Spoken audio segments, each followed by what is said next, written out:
Welcome to J is for Justice podcast. If live breaking news and following true crime is your thing, then please consider subscribing to my channel. And if you like what you see in my videos, please consider giving them a thumbs up.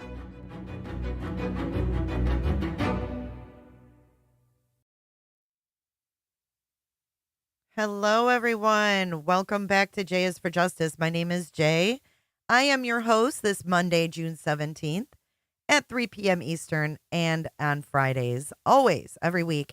Also, we have our Wednesday call-in show every Wednesday evening at 7 p.m. Eastern Standard Time. Welcome to my channel. And I want to welcome everybody into the chat. And this is a live chat reminder because I need that every time.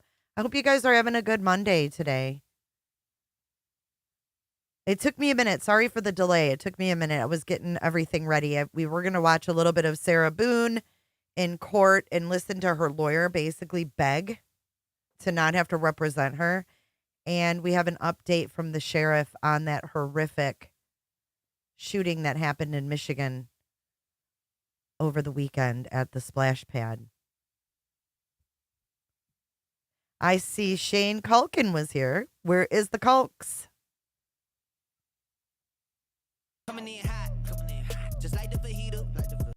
We lit up the studio last night with green, and we had a members only live stream, and we went over the ruckus video and all the audio thing, and there's no audio in that video, guys, just to reiterate. But the members only stream will be released tomorrow for anyone that didn't see it. Yay, you're back. He says, this Sarah is a typical nasty drunk woman. I mean, eighth lawyer, what are they going to do? What are they going to do? So before we begin, I want to talk about this shooting. We do have an identity, but no photo, which is super weird. But I don't know if Michigan, specifically Oakland County, is trying to do something different where they're not like glorifying these guys. Because this is the same county where Ethan Crumbley was, did the Oxford school shooting. And if you remember, Karen McDonald was very big on, we're not going to use his name. And then the judge approved that. And they were supposed to call him the shooter.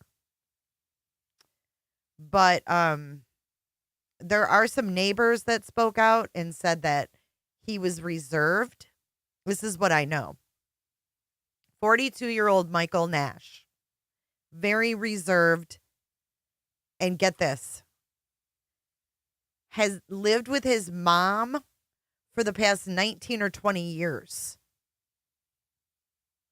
So I don't know, what his dealio was when he was, 18-ish, if he moved out, and then maybe he was in the service or something, and moved back in with mom. But he lived with his mom for the last 19, 20 years.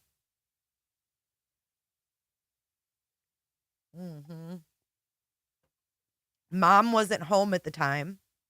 I don't know much about that. But let's go through this article from the Macomb Daily. Neighbors of the gunman suspected in the attack on 9 people, including 2 children. And by the way, the mother and the 8-year-old are still in critical condition. They're still in critical. And it's mom and 2 sons, her 4-year-old and her 8-year-old, if I'm not mistaken. Yeah, I don't know. Right, another mama's boy, Diana. I don't know.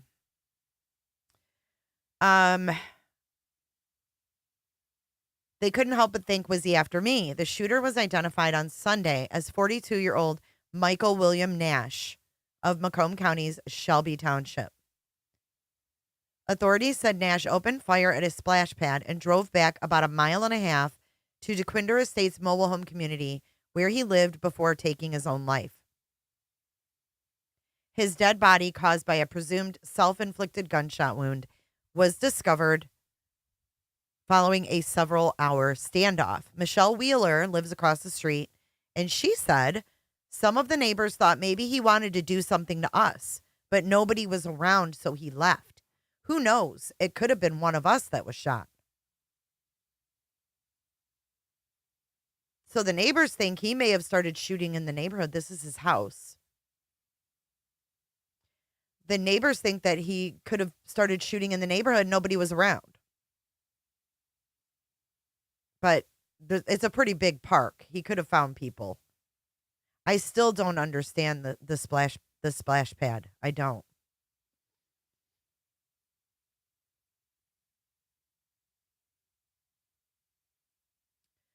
The sheriff said the gunman had no prior criminal history, but apparently suffered privately from what the sheriff called mental health challenges.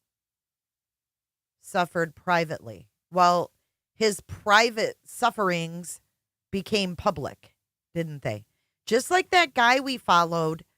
Remember that guy that was I don't know if this guy's ex-military, but remember the guy that went to the bowling alley, or what was it, in Maine? Or look at this t-shirt. Look at these ads I get. Who was the guy up north? Robin Millette. Hi, I hope you're doing well, hun. Jay, it's so hot here. It's 99. Don't wear jeans, babe. It's hot here too. It's hot here too. You guys were out in Michigan. They're like, they don't know what to do. It's 90s, humid, and they're like, oh my God, we're in hell.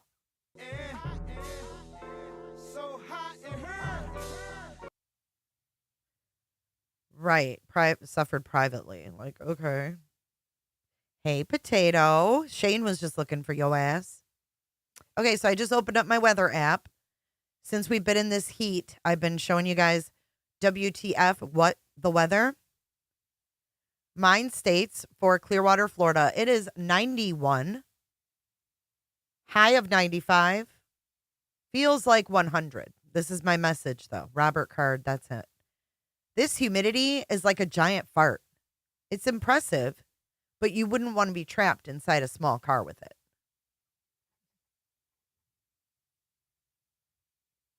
What the forecast? No joke. You guys try to stay cool. Freeze washcloths in your freezer and put them on your neck if you don't have air conditioning. Stay cool, stay cool. What's up, baby D? Good to see you. Baby D. According to the sheriff's office, an AR platform semi-automatic rifle was found on the table in the home. That has other residents questioning if he had meant to harm them at some point. Another neighbor of the shooter said she was watching an episode of Yellowstone when the police came knocking on her door and telling her to stay inside.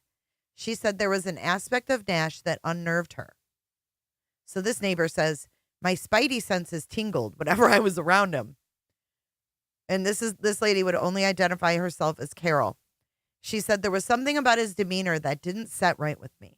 I didn't think that he was nuts, but anyone who would shoot a child, something's wrong with him. Authorities said Nash drove to the splash pad on Saturday and opened fire around 5 p.m. The sheriff said Nash fired as many as 28 times, stopping several times to reload. The gunman was, quote, apparently in no rush and just calmly walked back to his car. So what I think would have changed the situation here was if someone at that splash pad was armed and while his ass was reloading could have taken him out. Just saying. Just saying.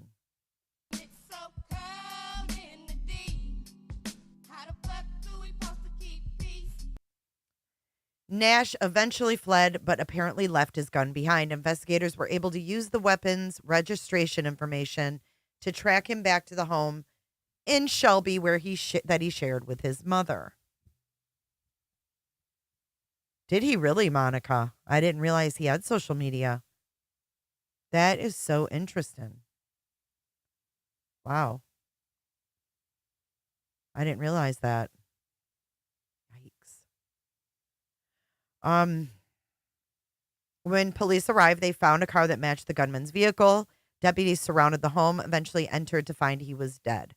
Bouchard said he died of a self-inflicted gunshot wound, and deputies discovered a handgun next to the body and a semi-automatic rifle on the kitchen table. They said that he may have been planning a second chapter to the shooting. Scary.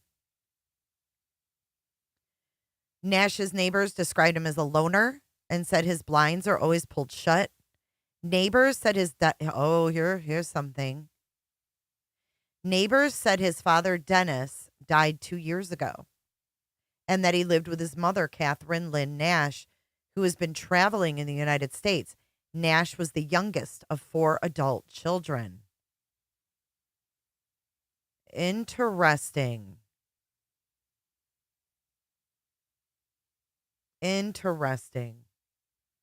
9 people were injured, including an 8-year-old boy who was shot in the head, his 4-year-old brother who was shot in the leg, and the boy's mother who was wounded in the abdomen and the leg. Now, mind you, the 8-year-old and the mother are still in critical. His name is Michael Nash. Michael Nash. Let me double check. I don't want to say it wrong. Michael William Nash. And that's his home where they were breached in, I guess. All the other victims were in stable condition, and that's the end of that article. And now we're going to watch the sheriff today. He just got done about 20 minutes ago with an official live press conference, and we're going to watch that now. Let's go over to our boob tube.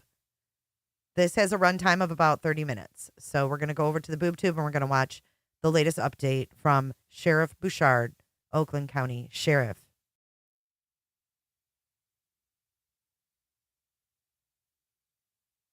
Welcome to the boob tube. Make yourselves comfortable. We're going to watch this press conference. We will reconvene for discussion and then we will move on to Sarah Boone. And I want to thank you guys for being here today. It is always a pleasure, especially when Shane Culkin's in chat. Get out of here. Life is good. Life is good. Here we go. A lot of inquiries from different media outlets about different things. So I thought we'd try to go over as many of those things in mass so that you could all have that same information and we could answer questions if we're able to here. So obviously, first and foremost, conditions on the victims, not a lot of change there. Do you guys need it louder? 2 are still in critical. We do have 2 that have been. Do you guys need it louder or is it loud enough? The audio is horrible. Tell her, Shane, turn on your gift settings, babe. Let me know if it's loud enough or if you guys need a little more audio. A little more volume. You got it, positive thinker Helen and Stephanie.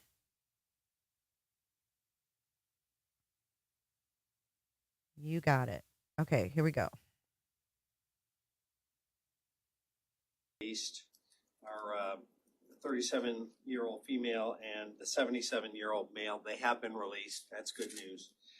The rest, not much change, except the 39-year-old female we anticipate potentially being released later today.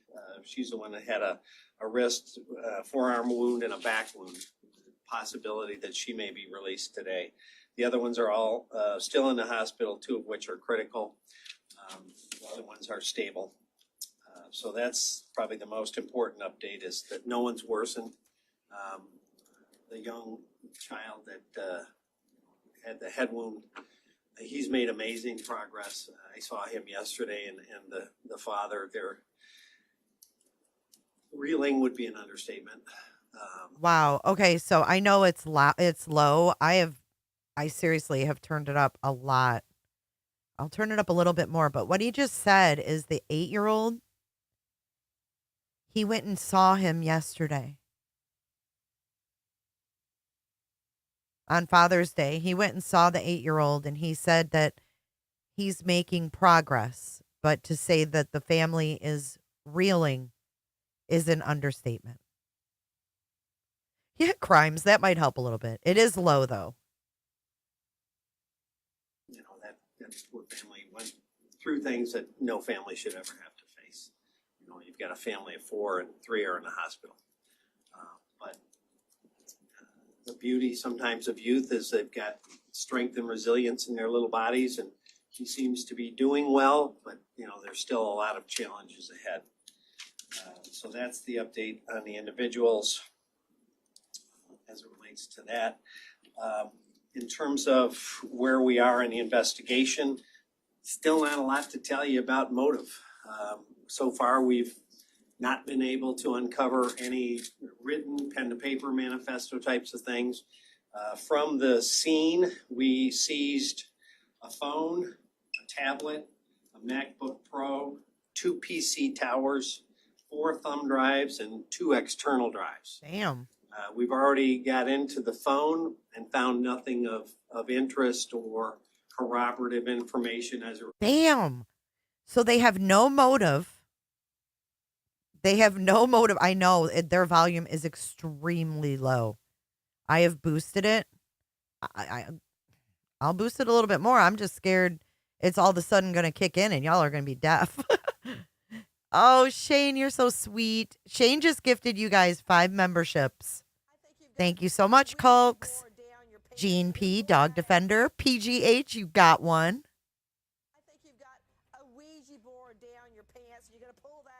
And who else? I'm waiting for the other 2 to pop through. Juicy Jules. Am I still buddies with Mr. Watts? Yeah, I'm still friends with Mr. Watts.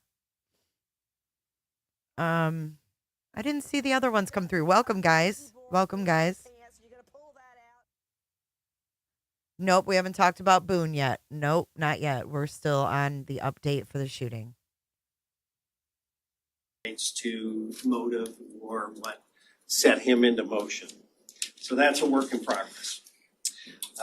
In terms of some of the other things seized at the house, rather extensive. So we'll go back and start at the scene. At the scene, as I mentioned in our earlier brief, we recovered a 9mm handgun, a Glock Model 43 semi-automatic.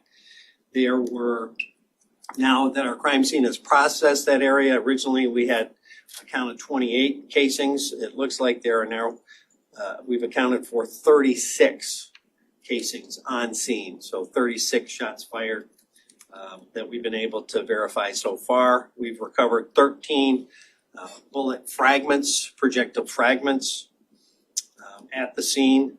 And in addition to the Model 43 handgun recovered at scene, as I told you before, we had 2 additional magazines of one brand and one smaller brand, a 6-round magazine. Further investigation leads us to believe that he did have 2 handguns on scene. And probably we're going to believe at this point that one of the handguns he had on scene was the firearm he used to shoot himself back at the home. So recovered at the home, we recovered 1 Glock 19 semi-automatic handgun, a Sears Model 3030 rifle, a Mossberg 410 bolt-action shotgun, a Spikes Tactical AR Model multi-cal 223 rifle. That was the picture that I showed from our drone. That picture that I showed at the press conference earlier was a drone shot when our drone made entry into the home.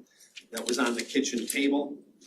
We have a Browning lever action 22 rifle, a Marlin bolt action 22 rifle, a Remington 243 bolt action rifle, Jesus.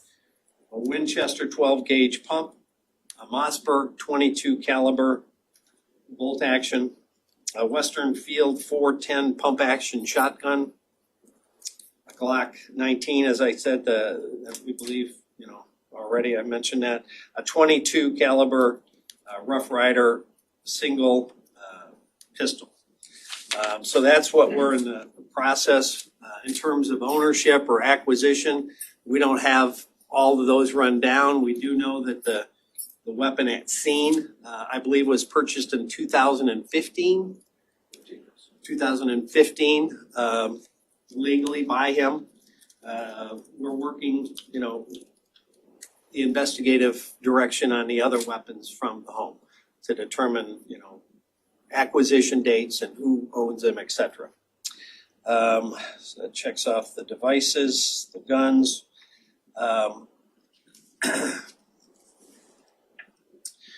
One thing I want to point out is, we get a lot of questions on help, where to go for help. So on our webpage, oaklandsheriff.com, there's a very obvious link to a lot of different resources, mental health, counseling, whatever you might need. Should be accessible from that page. We're partnering with Community Health. Common Ground is a big partner of ours. So we encourage people to reach out if they have questions or concerns. We have amazing partners in Community Health and in Common Ground. Help's available. You should ask for it. People want to help. In terms of our team, we are flying someone in this afternoon to begin the debriefs with our team because they've been, quite frankly, through too much. And, we need to be there to support them. I've been asked by a number of people what, on federal and state levels, what they can do. What they can do is send resources, not just to the sheriff's office, but to the community for mental health. I've been asking for more mental health resources for the community. We're responding to mental health calls almost daily. We're responding to numerous calls a week where someone has gone. I'm so glad he's talking about this because this is a real problem, especially in Michigan, because years back, the governor of Michigan closed all the mental hospitals, all the state mental hospitals, gone. And he's saying, I've been asking for more mental health resources. This needs to be a priority. And I'm glad that he's talking about it. Just like I'm glad in the other press conference of the Rachel Morin case, he said, go to 1600 Pennsylvania Avenue. Pennsylvania Avenue, that's where our problem lies. And I'm just glad they're talking about it. Into the woods or disappeared with suicidal iterations. We literally have, during searches for people in mental health crisis, found an individual that was putting a rope around his neck to hang himself in a tree and interrupted that. It is an everyday thing in our communities across this country. There needs to be more focus on mental health for the community, more mental health resources, and a wider continuum of care, both inpatient and outpatient. It's not there. Our mental health community is struggling, and as a result, our community is struggling. Secondly, within the agencies, I have one full-time peer-to-peer person, and I have that position because I eliminated another position to create it. Law enforcement and public safety. And we got to stop defunding the police. They need more mental health peer-to-peer resources in their agencies. The last 2 years, police officer line of duty deaths have been through the roof. And the number that has exceeded that number is officers taking their own lives. So we need help. So everybody in Washington or in Lansing that's asking what they can do to help, that's what they can do. We could use resources in peer-to-peer programs, mental health resources for the community, co-responder programs that we're utilizing every day to try to save lives and get people into treatment, and then a continuum of services. I can't bang the drum enough about mental health. And I raise it because it appears we don't have a lot of information about this individual yet, but it appears he had been musing about different things, saying, shut your phone off, we're being watched, they are listening to us, walking around the house with weapons, talking about them listening to him, and talking about how the government was tracking them. Okay, so this guy was paranoid. There's no motive, but we just heard that this guy was paranoid. He thought he was being tracked. He said they're watching us. Clearly, it appears to me, as a layperson, he's had some mental health things going on. And at this point, we still have no information that was brought to anyone's attention. So that's the other message. If you know someone that's struggling, try to get help. Loop in people. Talk to a mental health professional or your local public safety so that they're aware and can maybe get you some resources or direct you. Because every one of these things that I've studied, and I've studied them for over 25 years, when you're talking about mass casualty incidents, going all the way back to Columbine, someone saw something and it wasn't robustly shared. Someone heard something. Someone is almost always in a position to know and see something, and it doesn't get shared in a complete circle that includes public safety and mental health professionals. That's how we get in front of these things. He's right. There'll be a lot of people talking about the solutions. That's the solution that we see from public safety. Someone sees something, someone hears something, and we don't connect those dots and work together to get in front of it before a tragedy happens. I've had some questions about our live 911 and our drone entering. Happy to answer any questions about that. I think I've covered most of the questions I've been getting from the media.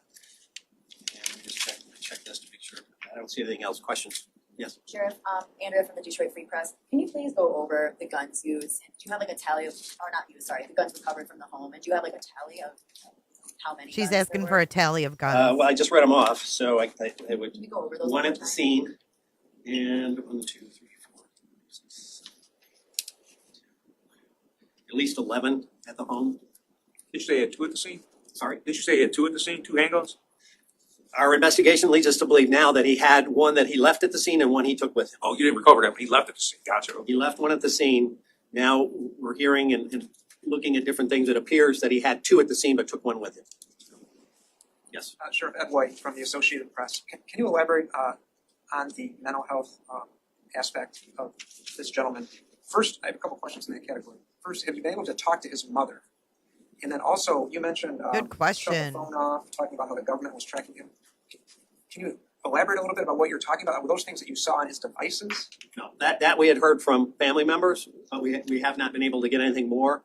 And we have not been able to communicate any more with his mother who lived with him. She was out of state.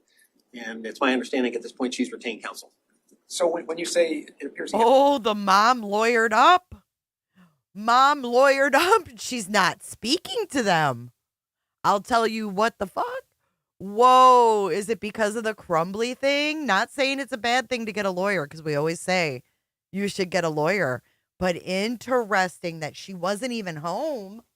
She's in another state and she's lawyered up. Hey, Brian. No, he said that they have no motive, but that they did see things that he wrote on social media that led them to believe he was a little paranoid. Maybe because of the law in Michigan. I don't know. Let's listen to that part again. That's a little weird.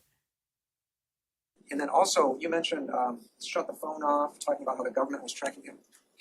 Can you elaborate a little bit about what you're talking about? Were those things that you saw on his devices? No, that we had heard from family members, but we have not been able to get anything more. And we have not been able to communicate any more with his mother who lived with him. She was out of state. And it's my understanding at this point she's retained counsel.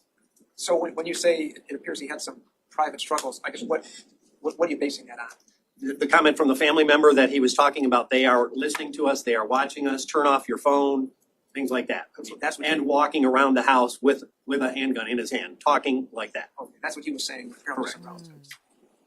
Did he work at all?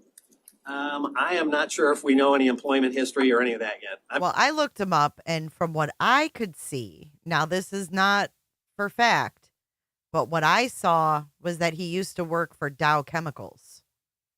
But I don't know if I've got the right man.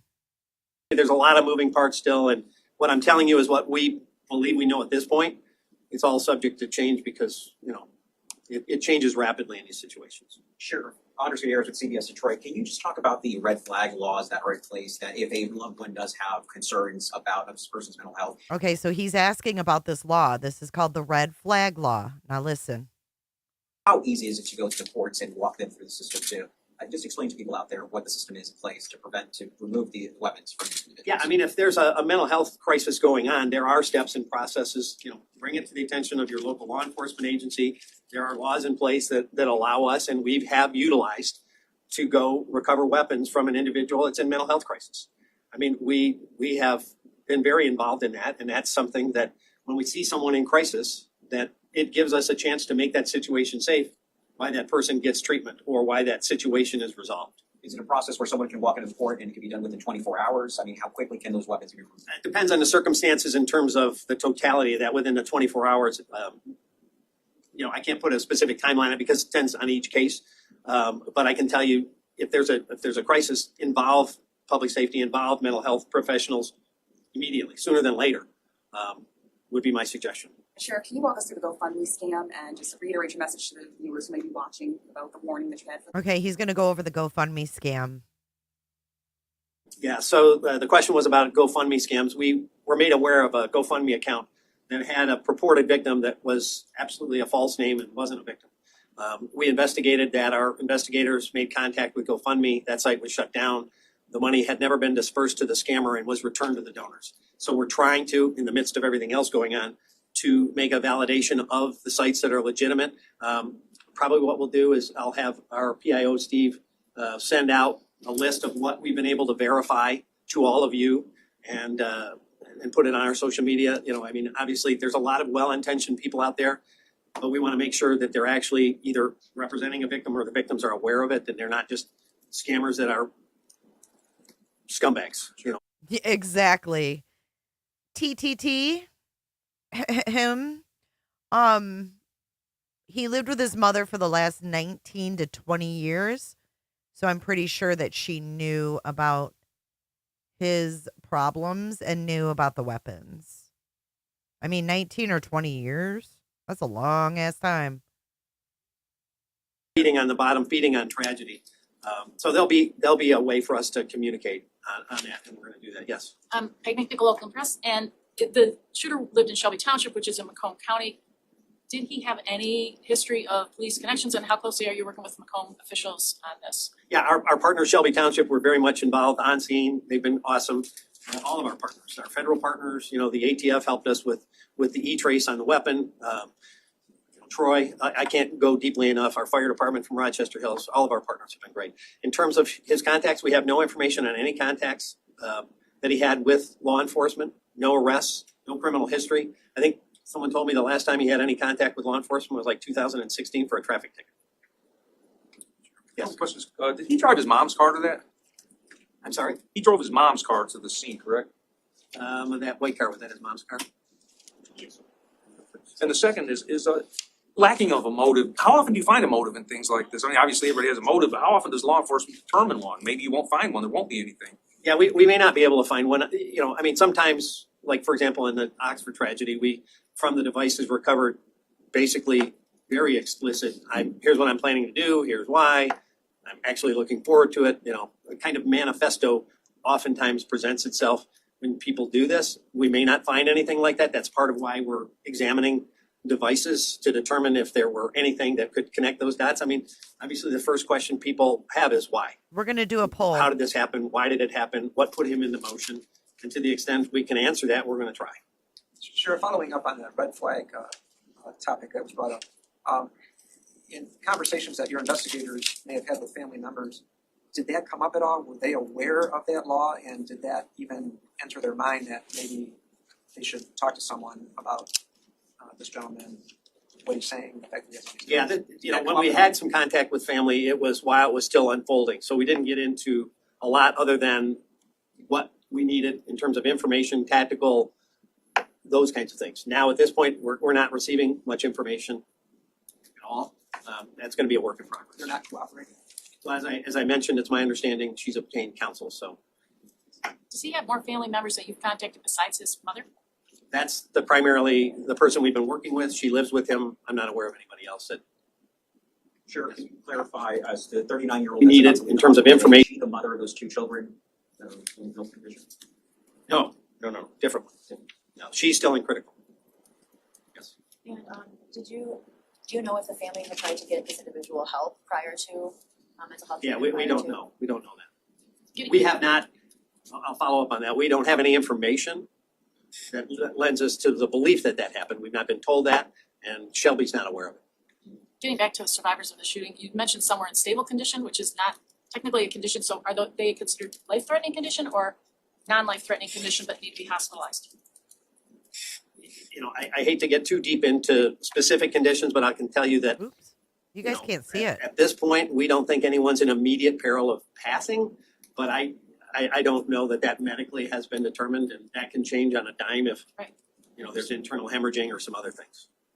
Sure. We know usually a lot of the information is preliminary at the beginning, but can you speak on how the number of shots fired changes like that? Well, what happened was early we had recovered a certain number of casings, and with a much more detailed search of the scene, including a dog that was brought to the scene that's specifically trained to look for components of fired weapons, casings or fragments, more were discovered. He emptied all three of the mags that were found there, right? All three of the mags were empty. Sadly, unfortunately, this is not the first time we've seen a shooting like this in the county. With people potentially concerned, I mean, what would you say to them about safety and moving forward? I would say, the same thing I talk about all the time, situational awareness, not just for an active assailant. We teach active assailant courses all the time, and we have for years. But what if there's a tornado? What if there is a fire? Be aware of your situation, your venue, movie theaters. We've seen shooting in theaters. Know the door you came in, but where are the other doors? If something happened, a tornado, a fire, an assailant, where do you go? How do you get there? Think that through a bit. The same is true when you're at outings. I mean, I hate to say that, but that's the world in which we live. And having a plan is, as I said, it's kind of like buying homeowners insurance. You don't anticipate your house is going to burn down, but you think about it, you shop it, you purchase it, you put it in a file drawer, now you're prepared. So all of us in public safety kind of have that checklist. As we get out, we kind of check our surroundings. Something happens, here's where I'm going to go, here's what I'm going to do. I hate to say it, but that's what I preach. Everyone needs to be situationally aware. You've got a lot of events that are community gatherings, not just splash pads, community pools. There's all these Juneteenth gatherings going on. Is there any sort of leveling up here of security? Are you rethinking Rochester Hills security as you move forward? Because there, 4th of July is coming up, and just general. So Rochester Hills, Oxford, super safe communities. I mean, they're lovely communities. They wouldn't come to the top of anyone's list about this going to happen there. So all I can tell you is that terrible things can happen in amazing communities. I remember we worked a case where a woman was kidnapped and murdered from downtown Birmingham, across the street from the police station, if you remember that case. So terrible things can happen anywhere. Situational awareness. Have your own thoughts in mind of what to do if a problem arises. Are we, very much vigilant? Yes. And that's part of what we are talking to our county commissioners, our county executive, our state legislature, and our federal government. We need resources to train and equip our people to deal with those situations. I mean, part of what we're thinking all the time is what's the worst thing that could happen? How do we prevent it if possible and mitigate it if we can? So to your point, yeah, parades, big concern for us. Dream cruise. There's no sleep that happens leading up to the dream cruise. You've got 13 miles of unsecured, almost 1 million people out in the public. So, we're doing a lot of things at all of those events, at festivals, at parades. We're doing overwatch with our helicopters, but we need resources to be able to do more of it. You saw in Highland Park, Illinois, I believe was the city where they had a parade, and a guy was on a rooftop and opened fire on the parade. How do you deal with that? We have ways. We have trained, but you have to have the resources and the training. And we're up in our game constantly, and we're getting more and more requests. The county sheriff's office here is getting inundated. This is probably the best word, with requests from local communities to support their parades, their festivals, their events, and we're doing it every time we can. Sheriff, now you guys trained for that. Looks like that carried out pretty well and as best as it can. Can you talk a little bit about that? How you deployed, you got there quickly, you were able to get to the trailer park, contain this guy. Can you talk a little bit about the tactical way this went down? Yeah, I'm, again, super proud of our people in every one of these situations we've had in terms of how they get there. The amazing thing to me, quite frankly, is we don't have more accidents. I mean, whether it was going to Oxford or people coming to this scene, they're going all out. And, I hold my breath that everybody gets there safely and no one gets hurt in that response, but they go and they go 100% to get there quickly and do what they can to rush towards that danger. Because it's our belief, whether it's Oxford or elsewhere, if they're shooting at us or they're looking at us or they're hearing us, now they're no longer focused on innocent victims. And, that goes back to the discussion we had, prior to Oxford and after Oxford. Our training is go to the threat and take the threat on, whether you're alone or whether you're in a group. And if you're not up to that job, then this job is not for you now, because that's the world in which we live. We will not be a Parkland. We will not be a Uvalde. You have to go in, even if you're alone. And that's what our people have done every time a crisis has happened. And we try to upgrade our capabilities, again, to prevent first and mitigate second. So in this case, we were in mitigation. It had already started. And thankfully, because we had layered in newer technology called Live 911, one of our sergeants at the Rochester Hill substation heard the actual 911 call before it went out over dispatch and immediately self-deployed there and was there between a minute and 2 minutes and on scene with, to stop the threat. Now, that threat had already fled, but had that threat not, I'm confident that sergeant would have engaged that threat. And everybody else that was coming would have engaged that threat. That's what we trained to do. And then again, great police work to spot that weapon, immediately think maybe we can get some investigative lead from this. They ran that weapon, got an address. They had a description of a car, no plate, got to that address and saw a car that matched that description. 2 and 2 is an even 4 in this case. Obviously, they set a perimeter, a hard perimeter very quickly, and we knew that he was in the house. So, I don't know if there was a second chapter. I've been asked that a lot. But given that the AR was on the kitchen table and he had more weapons in the house, it wouldn't surprise me that he had a next step, go someplace else or engage us in a gun battle. And thankfully, neither of those occurred because he was contained and he didn't have that opportunity. And did you say he owned all those firearms, or did you say you're now looking at the provenance and, Those firearms were there. We don't have information on the ownership yet. How do they not have Is there a that limit yet? to the number of guns that one person can legally have? No. There's a certain limit to how many you can buy in 1 year before you become recognized and required to be a dealer. But you can own firearms if you have no criminal history and there's no evidence of mental health. But I will also say on that point, there are so many discussions about how we deal with gun violence. And yet many of the laws that we have in the books are not fully enforced. And I've said this for years. On the federal level, when you go into a gun store and attempt to make a purchase in the NICS system, it does a background check. And you're a prohibited person. You're not allowed to buy that gun. 98.5% of the people that go in are a prohibited person. They're not allowed to make the gun purchase. They're refused the gun purchase and they leave, are never prosecuted. That is frustrating. That should not be the case. And we have brought that up with the federal government for years and nothing has changed. So we've even tried enact a statute that allows local communities to be notified when a prohibited person attempts to make a purchase so that they can go run that down. Because the person's not done, they're probably going to go get one elsewhere. And so there's so many of these layers that we could do, we could all agree on. But it seems every time there's a tragedy, people go to their corners and then start throwing rocks at each other. Rather than all of these things that are very obvious and could make a big difference in what we see every day in violence in our community. if someone's prosecuted for attempting to buy a gun when they're prohibited, I mean, what's the worst thing that can happen to them? That's a felony. If you're a prohibited person, you can be criminally charged and nothing happens. And again, if you go in and you're a prohibited person and you attempt to buy a gun and nothing happens, you're not going to be done. And if you're already a prohibited person, why are you trying to buy a gun? Chief, can we talk about the technology used? I mean, Live 911 played a pretty big role in making sure you guys got there quickly. And then also, So I didn't know that if you went in to buy a gun and you are denied, it's a felony to try to buy a firearm when you're not allowed to. I had no idea that that was a thing. And he's saying, I mean, can't they work with like gun shops to like combat that? I don't know. Huh. The Wheel of Friday is all about meeting our goals when we meet our tip, super chat, and membership goals that are on the live screen. You know, our little bars. On the next Friday, I spin the wheel and give away merch and stuff.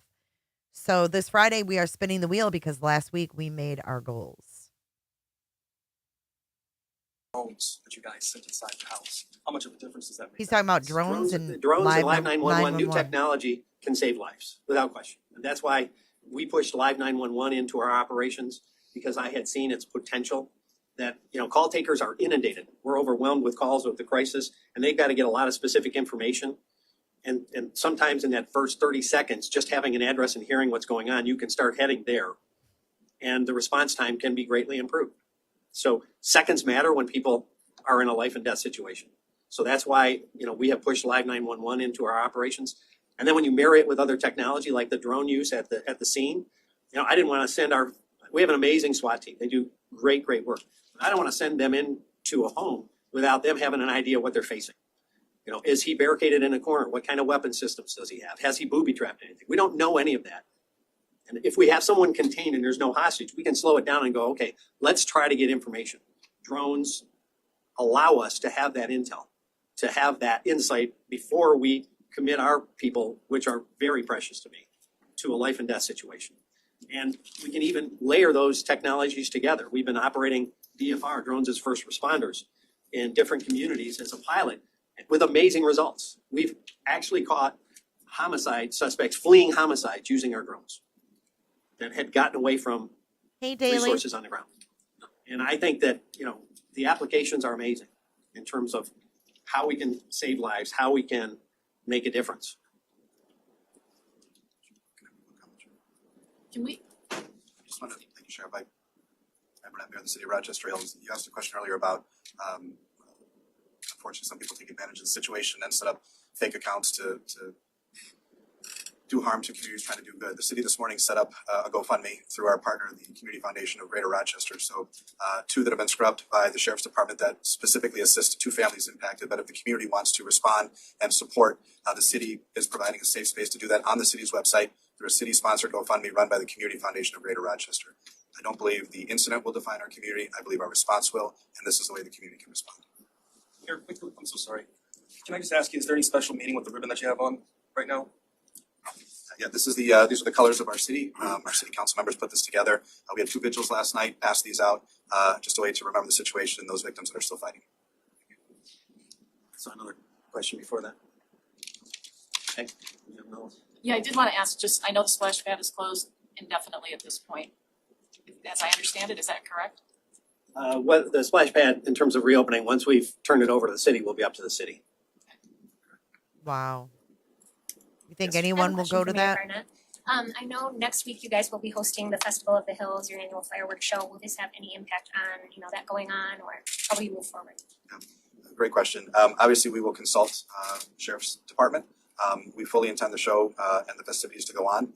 It may look a little different in terms of our coverage and support of those activities, but as I said before, I believe this speaks to what we value as a community. We do value getting together. We value Cheryl, celebrations. We yes, value, it's happening to me. community space, parks, and being outside. I can't And even we're do not a going poll. to cede that to anyone for a random event. We'll be careful. We'll learn. We'll follow the lead of the sheriff and his team. But I fully intend those events to continue forward.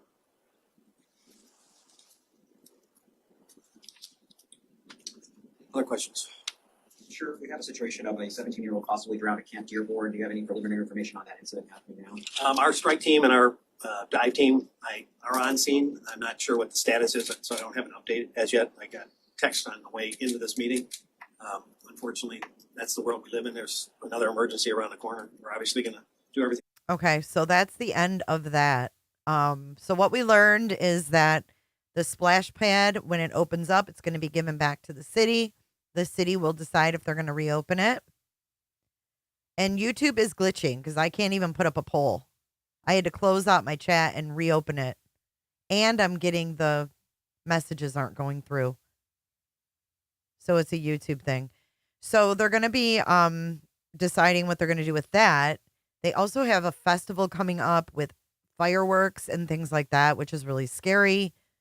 But I think this community is going to pull together and pull through. It's a pretty solid, smaller community. So I think they're going to pull together, and I'm sure that they will overcome, this, but it is awful. So then there were fake GoFundMes. So the city set up a GoFundMe so that the community can feel comfortable donating towards these families. The mother and the 8-year-old are still in critical condition. The rest of them are stable, and a couple were released. The shooter is dead. His mother's out of state and lawyered up. So I don't know how long she's been traveling. They said she's traveling in the United States. YouTube is down on the detector thing. Yeah, it's probably having some issues. All right, let's move on to Miss Sarah Boone. Sarah Boone and her eighth lawyer. After this live is over, I will find those GoFundMe, the true links, and put them in the description of this video. Oh, the GoFundMe scam came out right away with a picture of a family. It was the wrong family too, Robin. What's up, Robin? So Sarah Boone was in court. It was about a week ago now. Saying, please be nice to me, she says. Please be nice to me. Let's go back to our live screen and watch this. We're going to portal over. Hold your horses, people.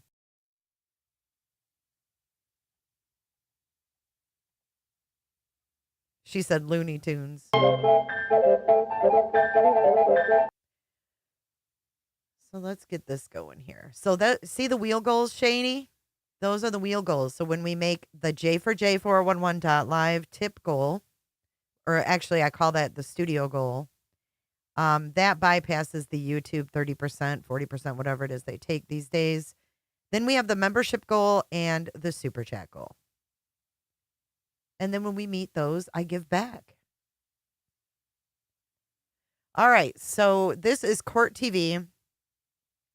This was actually 10 days ago. But Sarah Boone is accused of killing her boyfriend by zipping him up inside of a suitcase.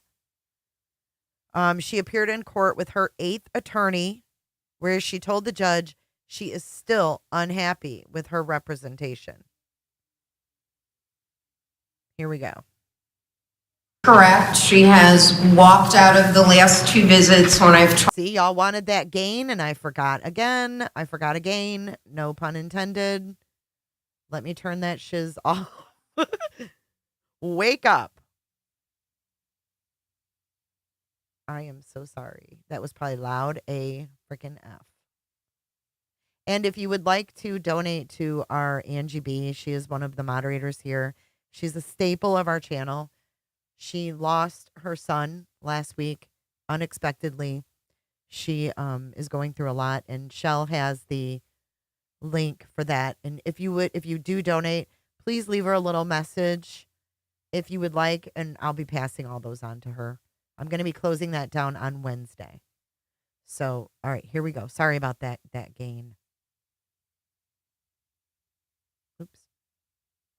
Just so the court knows, I've spent probably 20 hours, a little bit more, a little bit less, with Miss Boone.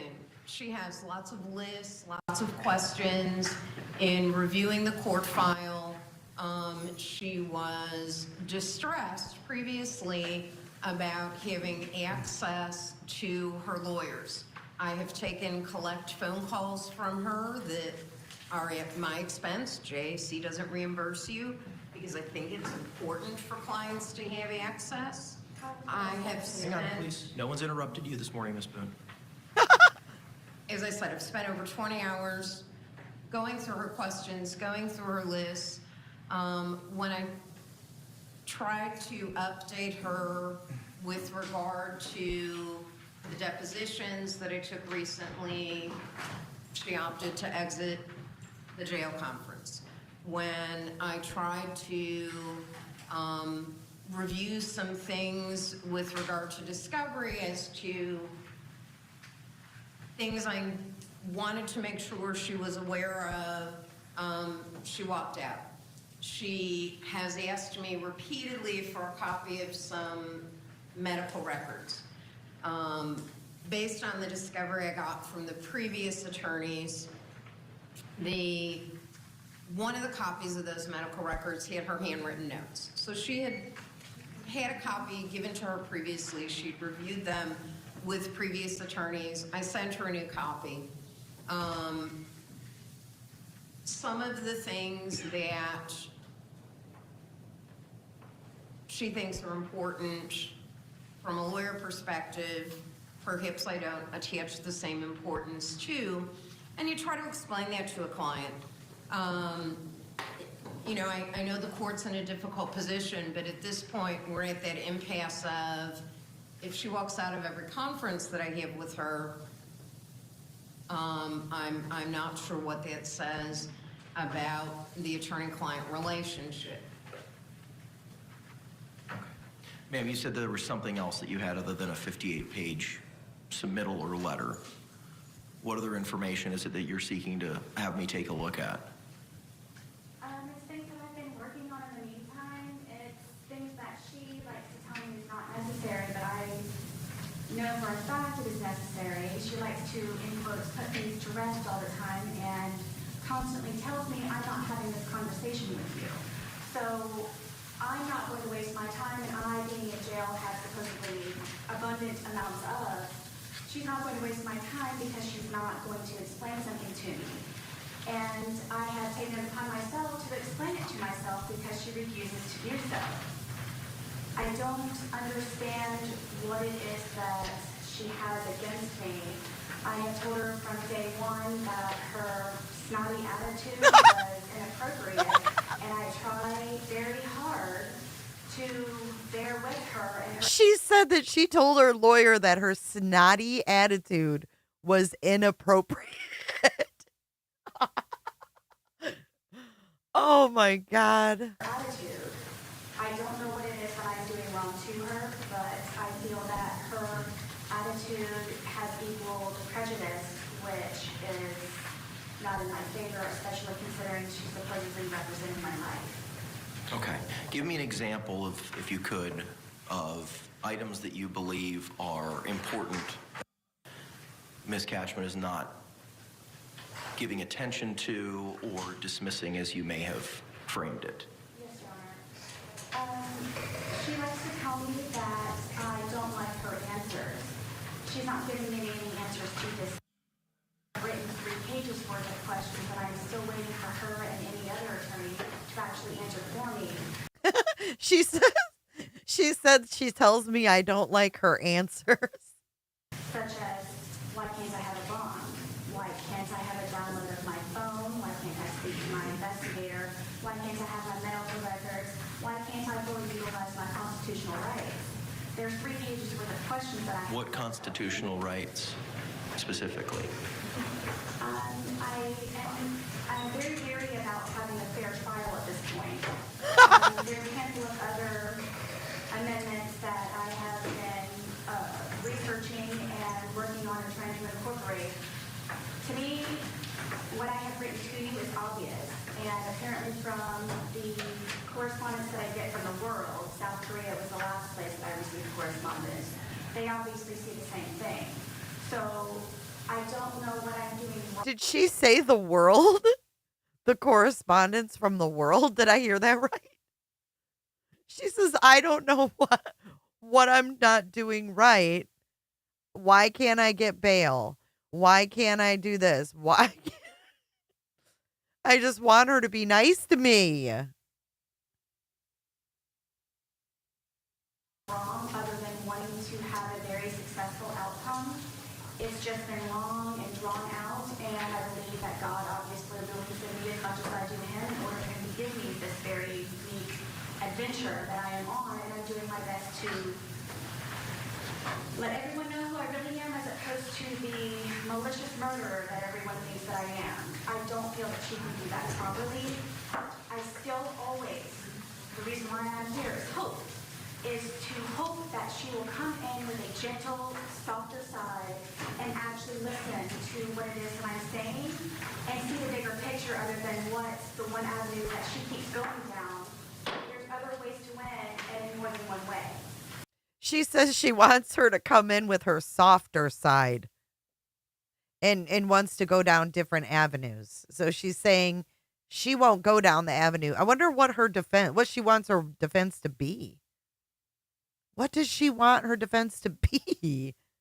I'm not sure what I'm supposed to do, but I'm not saying that I'm trying to remove her. I'm just trying to ask you, please, forgive me for having to ask you for this. If you could please let her know, please, to just be nice to me and have a welcoming attitude, and things will probably change, and I will not get up and I walk out. Please don't lie to me. Please don't give me half-truths. And What instances where there's been falsities or lies that have been told to you by Ms. Cashman? Can you give me an example?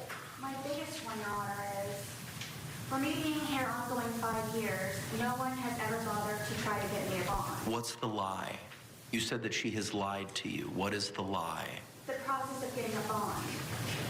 She lied to my brother in regards to telling him that he would need to come down to the courthouse to have multiple photographs taken for documentation. He would have to bring the security information deeds to his house. Oh my, there's so much to say here. Where do we begin? I hate when they break in like that. Let's fast forward. Okay, here we go. So she says her lawyer lied to her brother. Her brother. I need to talk to Sarah Boone's brother. We need to find Sarah Boone's brother. To her, and then it turns into everything else. And then it turns into all these other different stories of why she won't do or why she has said certain things. It always changes and it mutates after I ask her for certain things, not just for the bond, but for other things also. Okay, well, let's focus on the bond issue because you said that she's lied to you. And what you've told me so far, none of that is inaccurate. So how is it though, because I don't have any experience prior to this, I don't know the process of getting a bond other than what I have read, and it's just for her to do a bond, a motion for a bond hearing. But I didn't know that anyone, all of the other inmates, even officers, have ever said that they've had to do that process in order to have photographs taken and documented and news crews and visit to his house. He's not posting my bond, which I told her a million and one times, but she still spooked him by asking by him something that he's going to have to, and it would threaten his security clearance considering he's in the service, the military. So she totally deterred me from having my brother's address in order for me to have a motion for a bond. No one else has even bothered to even ask me for one, and I will be honest with you and the court. I know for a fact with however sky high my limit would be for my bond to receive, I know for a fact unless my fans would set up GoFundMe pages or God's will or however else it is. Wait, did she just say fans would set up GoFundMe? Psychopathy? Did she say that? Did she say fans? Stop it. Stop it. Did I hear that right? No one else has even bothered to even ask me for one, and I will be honest with you and the court. I know for a fact with however sky high my limit would be for my bond to receive, I know for a fact unless my fans would set up GoFundMe pages or God's will or however else it is he planned on for me to have it paid, if at all. My point is to utilize my rights to have a bond. And with the information I have included in here to you, for the amount of saturation of publicity, there's nowhere that I could go even if I were to be at in quotes flight risk because of the amount of information Fans. everybody knows about me, what I look like, and what I eat apparently, and so many other things. There's nowhere I could go if I were to even think about being a flight risk. It's just the fact that I would like please to have a bond so I can say that I actually achieved something. Okay, we're gonna just. Oh my God, she said, so I could say I actually achieved something. She said, I just want to have a bond so I can actually achieve something. So if you're just joining, Sarah Boone is accused of playing hide and seek with her boyfriend, Jorge, zipping him up in a suitcase. She videoed it. We'll watch the video after this. For all the hearings, and it's likely that they would be there for the bond hearing, and that your face could be on the television, and it was a concern for him. And I'm gonna just leave it at that. But Judge, I can't spend all my time defending what I'm doing and at the same time be effectively preparing a case for trial. In these situations, I know it puts the court in a very difficult position. As I see it, Ms. Boone has a couple options. Number one, she can ask you to represent herself. She has the right to. You have a Feretta hearing and determine whether she's capable. The court then has to address the issue of whether it's appropriate to appoint standby counsel. Obviously, since she believes not, a word that I say after 40 years of doing criminal defense. I'm probably not the right lawyer for that. The other thing is she gets one last lawyer, it either works or it doesn't. And sometimes, unfortunately, the court gets put in a position that you have to have that conversation with a client that you don't. If you want your counsel of choice, then you need to hire your counsel of choice, and everyone can certainly do that. And if you're indigent, the court can only go through this so many times with Miss Boone coming to the court and there ending up being irreconcilable differences, such that the counsel that you have appointed can't move forward and provide effective assistance to counsel. Okay, here's what we're gonna do. I'm inclined to go ahead and figure out. Patricia Cashman is right. She has an obligation under the law when you sign up to do criminal defense work. Let's go in together again. My last week of my period is the first full week of August, and it starts again on the last full week of August. So we could set it then, but I know that you have trial case management with Judge Marquez on the 20th or the 21st of June, which may impact that. So, And I have a trial certain with Judge Harris August 5th, and as do I.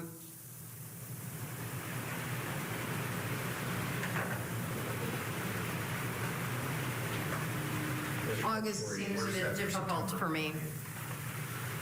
For a week for Mr. Robinson. So the options that I see it are, we could specially set this for the week of August 26th, or we set it for the trial period beginning September 30. The hiccup with that first week of September 30 is we have a court holiday on Thursday, October the 3rd, which would limit us to a 4-day trial period, which I don't believe is not sufficient. So that would take us to either October 7 or October 14. So based on the court's trial calendar, that's what I've got available. August 26th, October 7, or October 14. I think the October 7 or October 14th is more realistic, Judge. I know that Mr. Cacciatore has other trials too, and other things on other judges' pretrial dockets and those things. We're specially set in July and in September. Mr. Cacciatore? I think we can, I think October 7th is fine. Okay, so here's what we're going to do. We're going to specially set this matter for the second week of the September 30 trial period, beginning Monday, October 7th. We will set this matter for trial case management on the 24th of September, right? On September 24 at 9 a.m. Oh, yeah, that's a good idea. We'll do you at 1:30 in the afternoon. Oops. It's Tuesday, September 24th. Tuesday, September 24 at 1:30 in the afternoon for our trial case management. Trial date certain on October the 7th. Deputy, if you could please grab the 2 packages of submittals from Ms. Boone.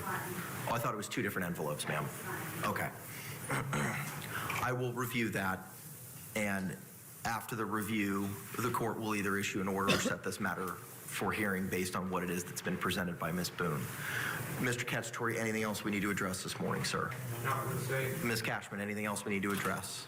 Not that I'm aware of at this time, Judge. Ms. Boone, is there anything else you need to bring to my attention at this time? I'm grateful for your time. I forgive you for having to utilize it. But I really do hope that you review thoroughly what it is that I'm asking for from my attorney who's supposed to be representing me for the trial that's supposedly happening in October, late September. So if you could please, I don't understand how I'm supposed to be able to go into a trial when I don't have what it is to properly defend myself. Ma'am, I've asked for your submittals. I will be reviewing them. All right, thank you. All right, y'all, thank you very much. Have a great day. Thanks, Judge. Her face. Ooh. You need a deep breath after that. Her hair. If someone asked if her hair was like that before, no. No, it wasn't. Did you see how she looked at the judge? Watch her face. I'm going to mute it and slow it down. She is something else, guys. 9th lawyer. Watch her face. She looks over at that lawyer. She does. This lady's not going to make it. She's not going to make it. Number 8 is not going to make it. Did you see her look at that lawyer? Imagine when they meet together. Look at her.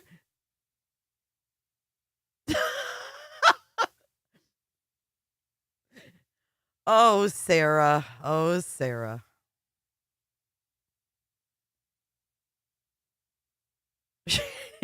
I don't even know what to say.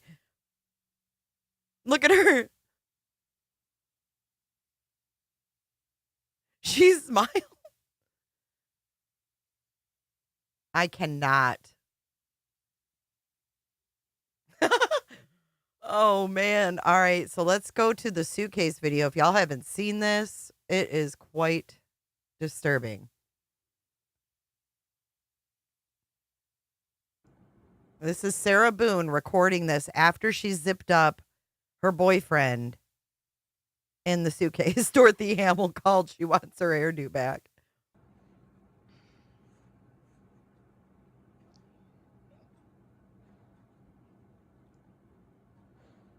Sarah.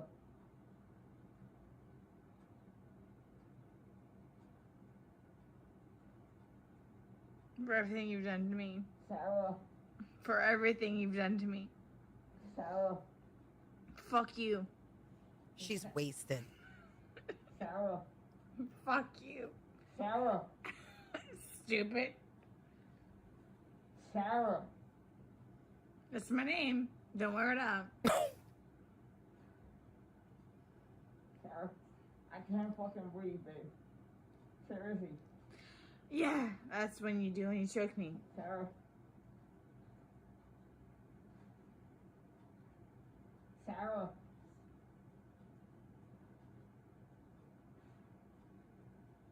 Sarah.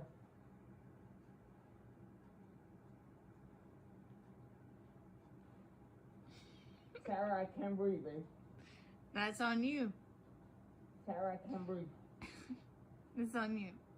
Sarah.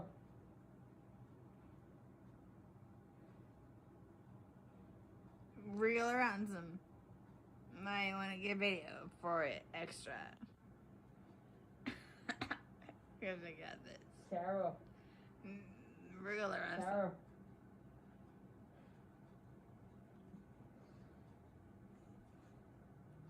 Sarah, I can't breathe, babe. Oh. That's what I feel like when you ching on me. Sarah. I Fuck can't you. fucking breathe, Sarah. Yeah. You should probably shut the fuck up. Sarah.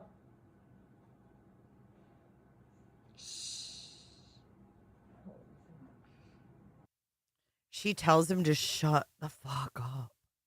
How tall was he? I'm not sure. This is the morning of, though. Let me show you some of this. We watched this. We did a whole watch through. This is when the cops arrive at her house.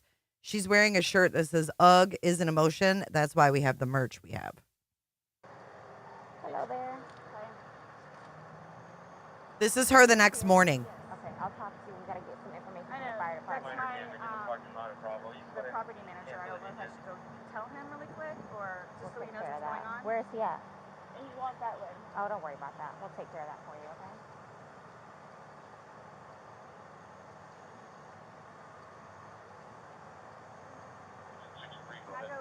I had a cigarette lit. I'll get it for you, okay? Wait. Her boyfriend. I really need something to drink. Okay, I got my Dr. Pepper on the counter. Okay, we'll take care of you. Give me 1 second. She wants her fucking Dr. Pepper. This bitch was wasted. Wasted. And now it's the next morning. I don't know how he willingly got in there. I don't know how tall he was.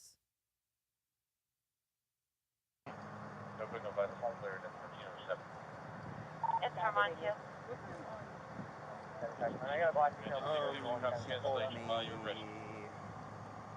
Put the time that you called it. Yeah, I put that right there. That's the time you called it? Okay, perfect. You can't go back inside. What's going on? Who is he to you? Boyfriend? Yes, for like 3.5 years. What happened? He and I, we drank last night. We had a. Can you pass this to the around to the FD guys? Stop. They need to sign that for sure. They're with me, so they're not Oh, going they're not leaving? anywhere. Okay. I think I'll walk around. No. Each of them has to, because this might be a real scene. So each of them has to put their name in Normally it. I just put everybody. Yeah, you call Rich working. What's going on? I Shit. just got here, so fill me in. No problem. Like, Yeah, I'm he and just I sorry, were putting a puzzle together. We've been doing some artwork together. I guess her hair was short. Her hair was short. Look at, she's sweating. This was February 24th of 2020. She's sweating. Did you guys notice in the other video that there was paint all over the carpet and stuff? The carpet was just nasty. You are putting a puzzle together? Yes, we have a puzzle that we started in there. Okay. We've been doing art, taking stuff off the wall to make new art put up there, having a good time with one another. But we're drinking. We had a bottle of wine last night. Okay. Fine. So then it's like, we decided to play hide and seek, right? Okay. So he gets in the suitcase, okay? Who is this guy? That's my ex-husband. My ex-husband. He lives here with So you guys? No. she has a child, y'all. She has a child. Her ex-husband's there. And her boyfriend was found dead in a suitcase. I can't remember if she called in. I can't remember how that went down. I called him over here. Okay. I didn't know what to do. Yes, she did. Yes, she did. Because she called her ex-husband first. And then she, look at her shirt.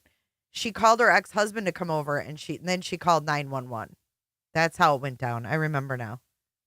She called her ex-husband and either she or he called 911. I think it was her, if I'm not mistaken. Okay. I didn't know what to do. Okay. So then he came over here. Here, let's talk in private, okay? I called you guys. That's her ex-husband standing there. The problem is I fell asleep. When did you do CPR? This morning, when I found him. Before you called? Yes! It's 1 o'clock right now.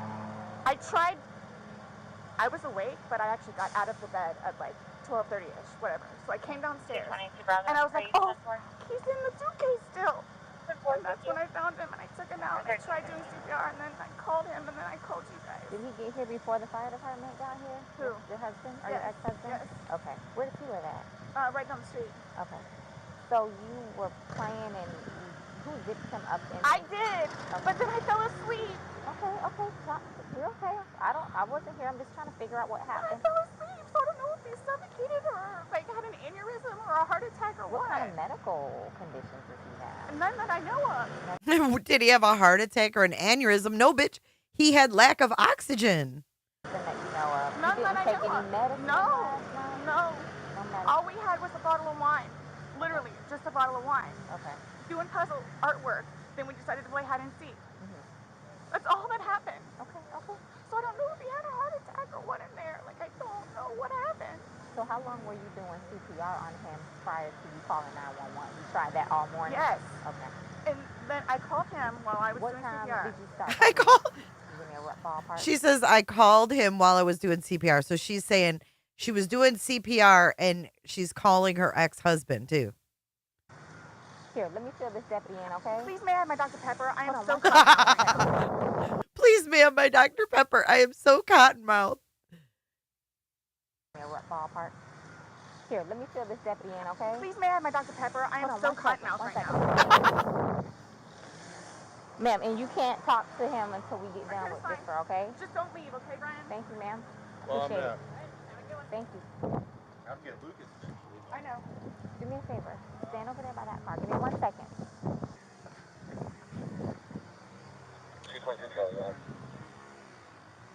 Just give us a second, okay? Wait. Somebody else on that call break and It's on the counter. I can't move anything from out of the house. Thirsty, like, I'm Here, I want you to sit down because I don't want you passing out. This is probably a lot for you to deal I with, need right? Sit. Ma'am, I don't. water. Just water. I can get you some water, okay? Just I want you not on your seat because I don't want you passing out on me. I need water. Okay, I'll get some for you. 222 Charlie, put you on it.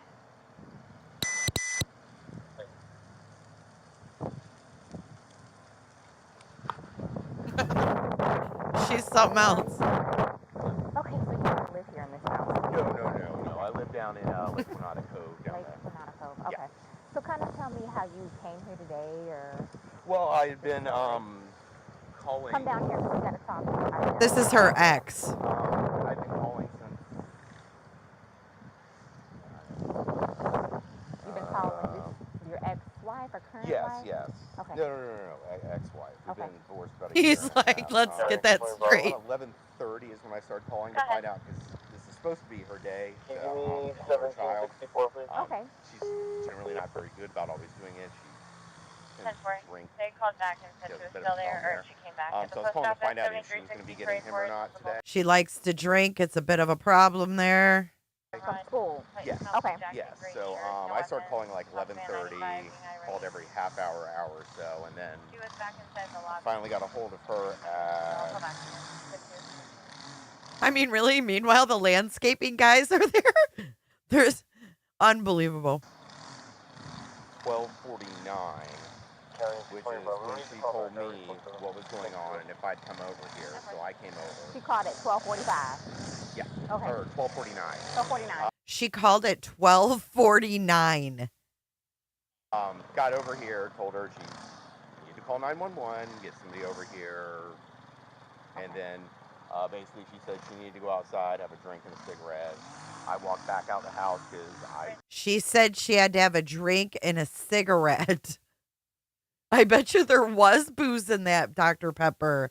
Shane. Oh my God. Who called? Did you call or did she call? Well, I called. She called me back when I was on my way to make sure I was coming over. But I called her. You want that, okay?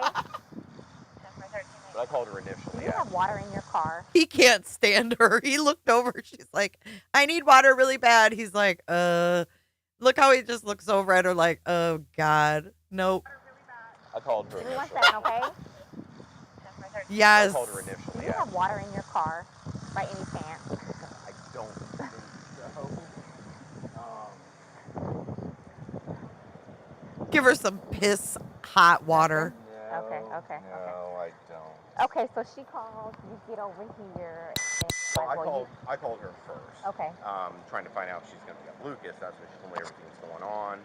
I got my stuff together, put the puppy up in his crate. When I was starting to drive over here is when she called me to make sure I was coming, and then I got over here right after Did you that. go inside and see, and then? I walked inside the front. I didn't see the little front tile area. Come on, step this way. I saw legs. I can't believe they're just. Around it, so, I can't believe they're using these tools around these cops trying to do an investigation. Is that weird or what? I know, hide and seek, and I fell asleep. I told her. Well, just for the sake of the crime scene, I want to know if I were to find your footprint, it would be because you went this far into the house. So did you actually make entry past the threshold? I don't think I ever made it to the carpet. I think it was just in that. I've been over here before. Right. Yeah. But no, I don't think I stepped past that tile area. Okay. So I don't think I touched doorknob. I don't think I touched anything in the kitchen. I don't know if that really matters. Yeah. Okay, so that's pretty much the gist of what you have. Well, sit tight for us. We're going to make a few phone calls, and then we'll go from there. Do you know if he has any medical issues? He's like, I got to go. Okay, but you've met him before? I've met him before, yes. Yes. They've got a whole fun history. Oh, really?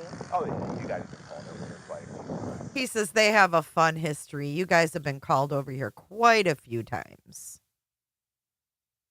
For the two of them? Yeah, he's been arrested like I think 5 times against her. So. Really? Okay, I'm not familiar with. I haven't been here personally. So they have he's currently on parole because of it. So.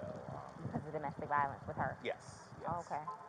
Yes. Last time he got whatever it's called, like retrial something or other. He had to go to a domestic violence class. Okay. I know he was doing it at a parole officer. What a mess. Stuff like that. But I mean, like every time she'd have him arrested, the next day she was trying to get him bailed out of jail. So I don't know what it is. Oh, she's getting water from the tap. Probably gonna pass out on us. Okay. Well, She says, oh, she's getting water from the tap. She's probably going to pass out on us. Sarah's drinking from the tap now. She said, fuck this. Listen, please do me a favor. tight. Oh, no. I'll make a few Not a phone problem. calls. I mean, Where does your kid need to be picked up? Lakeline Elementary. How soon though?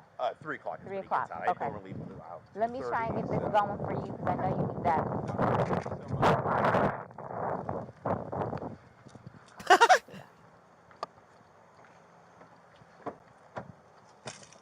Martinez.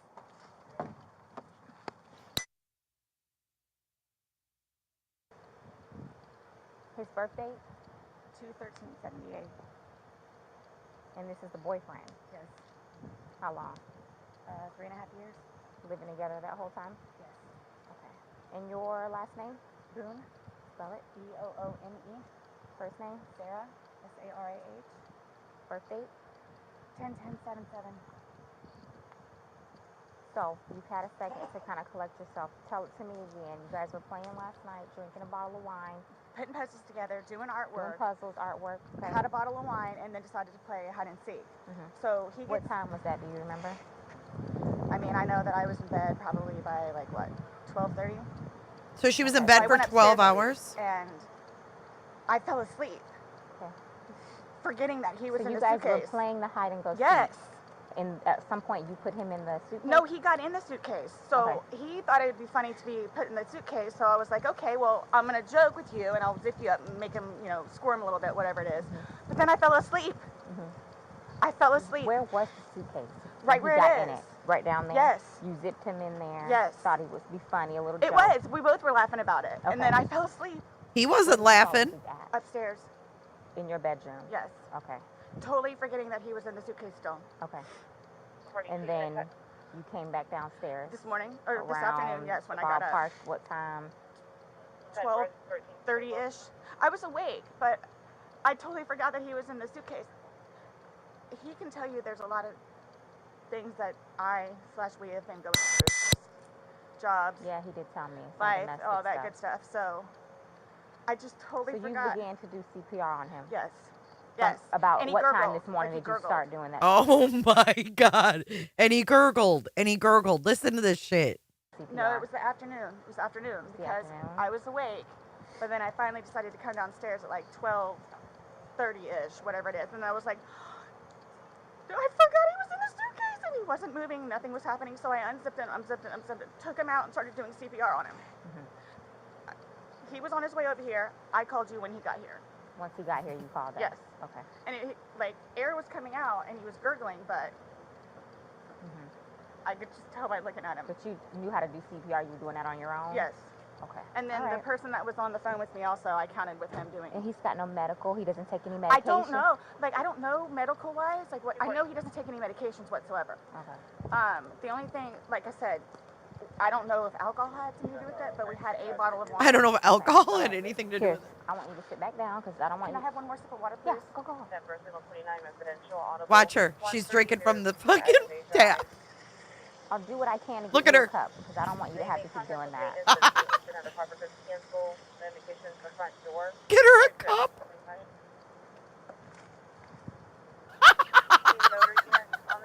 The cups are right there. She just climbed over bushes. Right here. Don't talk to the ex-husband right Oh, now. I won't. Okay? I won't. Can I have a cigarette, please? Ma'am, I can't take anything out of the house. It's on the back porch. Nope, all of it. It's secure, Nope. okay?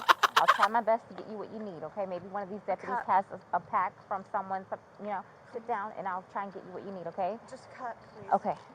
I don't want you on your feet. You want cameras? Yeah. Where's the place to talk about? Want to talk over here? Just when you think you heard it all. I know it. That part. Let's see. Is that redacted?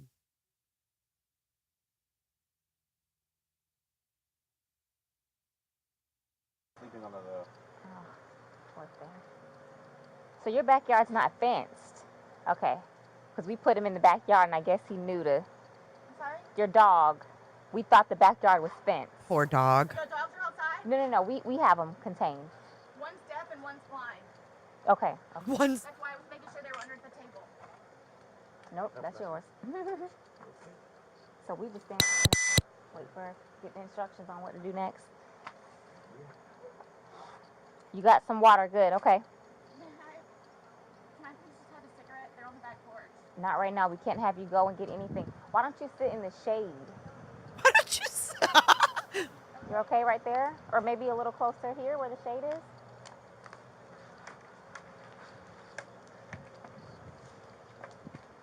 Yeah, definitely real. Still on? Yeah. Are you? What you are witnessing is real. The participants are not actors. You're getting up left-handed to Oh the no, you're in 24 right now. What in the world? I'm like, nobody's showing up there? I heard silence. I said 220. I was leaving Econ in 50. Just gonna go get me a sub. And then I said, well, I need still on. Let me. She's sitting Indian style.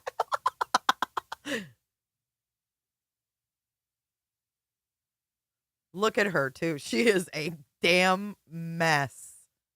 Look at her.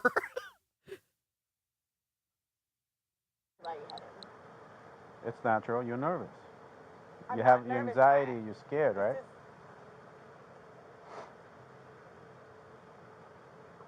I don't know how to explain it to you. It's okay. You don't have to. I don't know how to. I'm just waiting for whoever, so. I could tell you this. I'm going to be here just as long as you are. Including my... It's going to be a while. I'm welcoming this breeze right now. It's kind of warm. All right? So just bear with us. I know. All right? If you could, like, give me whatever updates or anything that you know of, that's just how I work, so I know, like, kind of what. Well, let me look at my computer, see. She says, can you give me any updates? Because that's kind of how I work. We're working on Sarah time now.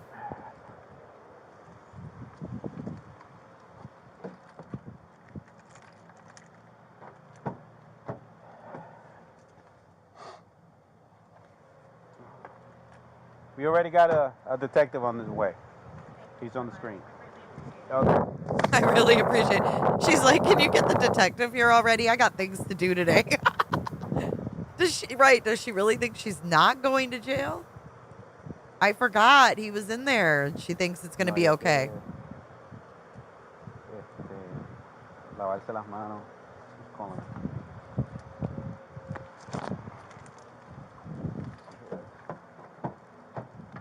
Honey, that's my corporal. Let me pick it up.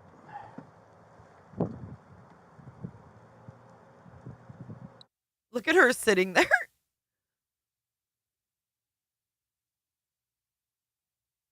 I don't want you getting lightheaded. So remember I said the detective. I feel weird. Come out and talk to you and go from there. You know what I'm saying? They're here. They're gonna ask you a few questions and then go from there. Okay? All right. All right, sir. My name's Chelsea. My partner Scott. To my understanding, you reside here. Yes. Okay. Is it just you? And George. Okay. I have an idol from me. It's 50-50 with Brian, my former husband. Your former husband. Okay. But you reside here with George, and then your son lives with you, or it's 50-50? Yeah. Okay. So from what Rodriguez has told me, she explained last night that you guys were drinking a bottle of wine, and around midnight, you decided you guys. 12:30ish, yeah. Okay. You guys decided to play hide and seek. Well, we were playing hide and seek, and then. Was your son home at the time, or no. Okay? No, with my with Brian. Okay. Decided to play. We're just stupid like that. Like, sure. We were putting puzzles together. We were doing artwork. You can see the puzzle that we finished in there, and then the artwork, and then decided to play hide and seek, just being stupid. Okay. So he decided to get in the suitcase. So I thought it would be funny to, and he was laughing about it too, to dip him up in there. I go upstairs and fell asleep. So this morning or this afternoon when I actually got up out of the bed, I thought for sure he was downstairs on the laptop because he was being really quiet. So she's claiming that she thought he was just on the laptop being very quiet. Shell just let us know that our Annie, who has been in the hospital, is coming in the chat to say hi. I don't know if she means she's listening, but Annie, if you're listening, we have been thinking and praying for you. And we can't wait until your spunky ass is back full force in this chat. I am so good. Oh my gosh, Annie, it's so good to see you in the chat. You guys, give lots of hearts and love to Annie. Annie, we miss you and we love you so much. Just stay strong, girl. Stay strong. You got this. You got this, girl. We love you lots, Annie. She was in the ICU, guys, for a long time. And here she is in the chat. Amazing. We love you, Annie. Stay strong. Stay strong. But then I came downstairs and I'm like, where is he? Like, and then that's when I found him. Okay. I don't know what happened. Okay. And then you weren't sure about if you woke up this morning. It was afternoon. I mean, I was awake. Or this afternoon. But I just didn't want to come downstairs. So Okay. I just laid in the bed for a little while. And then I eventually came downstairs and was confused about where he was. And then I was like, oh my God, he's in the suitcase still. So I pulled him out and I stretched him out and I started to try to do CPR on him. I called you guys. Well, I called Brian. Okay. And then as soon as he got here, which is 30 seconds down the road, I called you guys. Okay. And the person on the phone had me do the compressions continually still and count with him. And So she was saying she was doing compressions. Annie has posted her dinner menu in Discord. Everybody go and try to help her pick out what to have for dinner. We do love you, Annie, and we cannot wait to have you back full force. Till you guys showed up. Okay. And so as a part of our investigation, we obviously have to go inside the house. We have to look at things. Are you okay with us going in the house and looking at things? Yes. Okay. Okay. And forensics, so we have to have our forensics crime scene investigators come out. Are you also okay with them coming inside, taking photographs and Whatever you need to do. Okay. Can I ask, is Brian, I'm sorry, George, is he diagnosed with any kind of medical history? Not that I know of. Not that I know of. I don't know. I mean, he doesn't take drugs. I mean, we'll have the occasional bottle of wine here and there, but I don't know. Like, That was going to be my next question. So I you guys don't normally drink? You just drink once in a while, or? well, I'm gonna say like, okay, I guess normal drinking is like we will have like a glass of wine or two, like while we're cooking dinner. Sure. Cooking here, and we'll play a board game with him. I mean, little games are in there. But I mean, it's not like A couple of beers a day? Well, but I don't understand though, like for the little bit that we had, like. Okay, so wait, we're going to stop for a second. I'm going to read Annie's choices. Vineyard chicken, Salisbury steak, California farmers pasta, fajitas, grilled tilapia, or soft tacos. Those are the heart-healthy choices. What do you think Annie should have from hospital? Chicken, vineyard chicken, Salisbury steak, California farmers pasta, fajitas. I forgot the fajitas. Coming in hot like a fajita. I think you should have fajitas, Annie.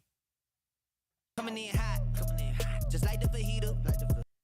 Grilled tilapia or soft tacos? I say the fajitas.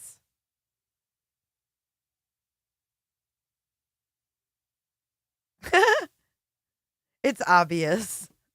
Do a poll, but it's not letting me. YouTube's not letting me do a poll. Let me try again. Annie's dinner.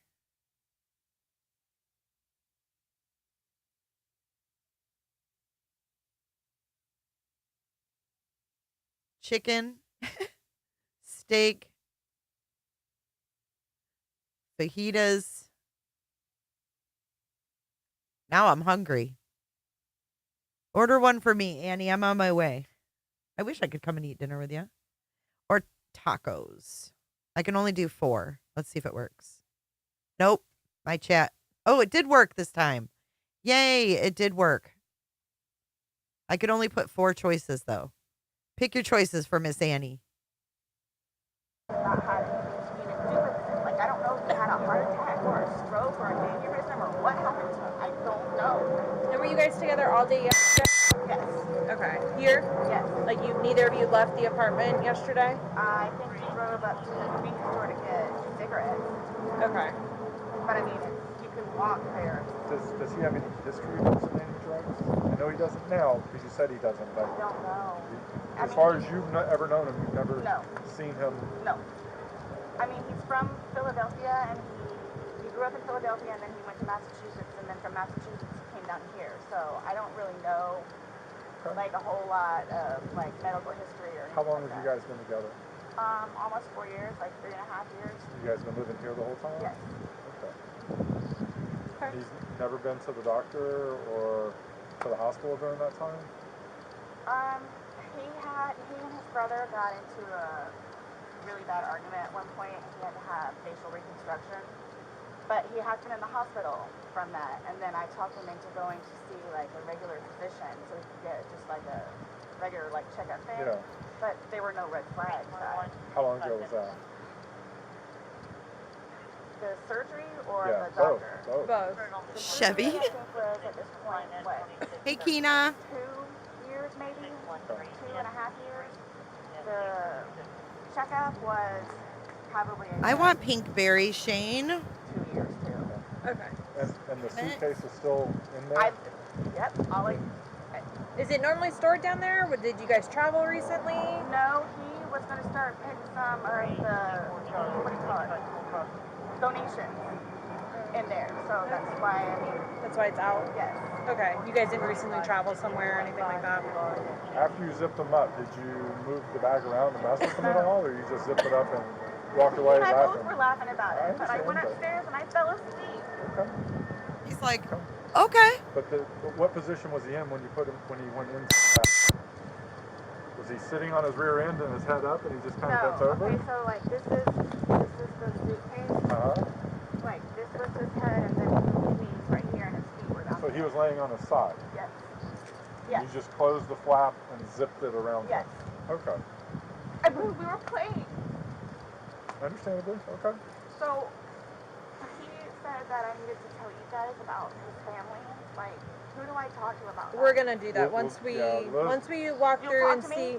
Yeah, we're not gonna. going anywhere. We're gonna be here I'm just telling you, like, yeah, this is gonna be a I'm while. afraid for my life. I want you to know that. I am afraid Why is that? for my life.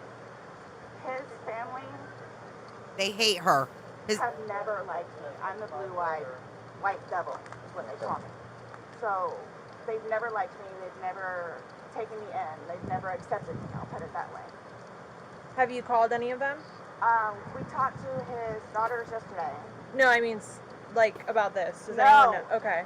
That's so why no one's gonna know until we will be making that notification. So they're gonna it's kill me. okay. Do Well, they live local? Yes, they're down the road. They're going to kill me. His kids are going to kill me in Philadelphia. They're going to kill me. This was not intentional. Okay. And they're not going to understand that. They're not going to accept it.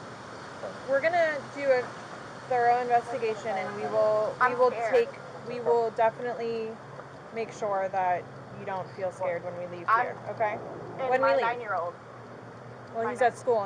He's with your husband. I know. Well, ex-husband. Your husband said that, or your ex-husband said he made arrangements for your 9-year-old to be picked up. Oh, okay, his mom, probably. Okay. Yeah. Okay. All right, we're going to go inside if that's okay. Yes, please, but can you guys just keep me posted Of so I course. know what's going on? Yes, ma'am. And don't. All you have to do is get their attention if you have a question or you need to talk to us.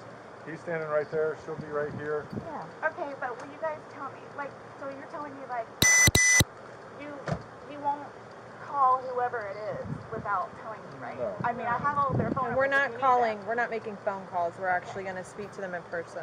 Yeah. We That'll are. be later They're on. going to. Okay. It'll You'll be know later. prior to us making. She's really worried about his family finding out, and she thought that they were going to call them and say, hey, your family member was zipped up in a suitcase by Sarah and is passed away. She's very worried about them killing her, as she should be. I'm not going to be here. They're Hey, going to Linda. kill me. Okay. We'll address all of that, okay, before we leave. Okay? This was. Okay?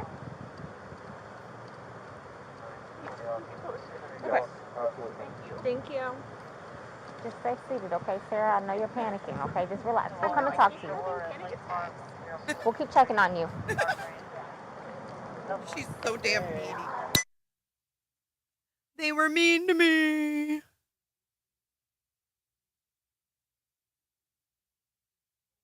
They're coming out now. I'll get you somebody, okay?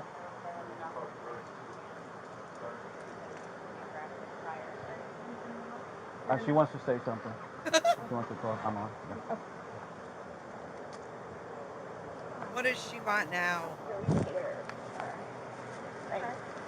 Well, we're You don't here, know so anything though, like why or how? So we will not know the answer to that because we're not doctors. So what's going to happen is he's going to go to the medical examiner's office and he'll have what's called an autopsy. Yeah. That'll be first thing tomorrow morning. I'll know a lot, hopefully a lot more tomorrow morning as far as him. But I cannot, there's no way I could say how, why. So just by looking at him, like, why is he purple? Oh, that's normal when someone passes away. Lividity turn. as soon as the heart stops beating, the blood starts to settle. Oh my God, she's asking why he was purple. Richard, I am so sorry for your loss of your wife. Very sorry. I know this is nuts, guys. Lowest points of the body, and then it just comes very pronounced. So that's she just called a public good. It happens to everybody. Bye, I'm Annie. really scared. I want you guys to know that. Look around. You have all these deputies here, so while we're here, nothing's going to happen to you. Before we go and make any notifications, you'll have plenty of time to leave or do what you need to do. Whatever you need to do. Okay? And we can talk about that more in length. But, yeah, it's not going to be a surprise. Real quick, and then, But like, I don't like this was totally like not intentional. Like, that's what I'm scared about too. Like, hey.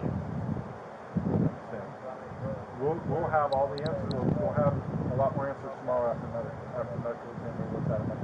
Like she said, what you're seeing here is common. This is us coming out to the scene. Yeah, his age, no real medical history that we know of.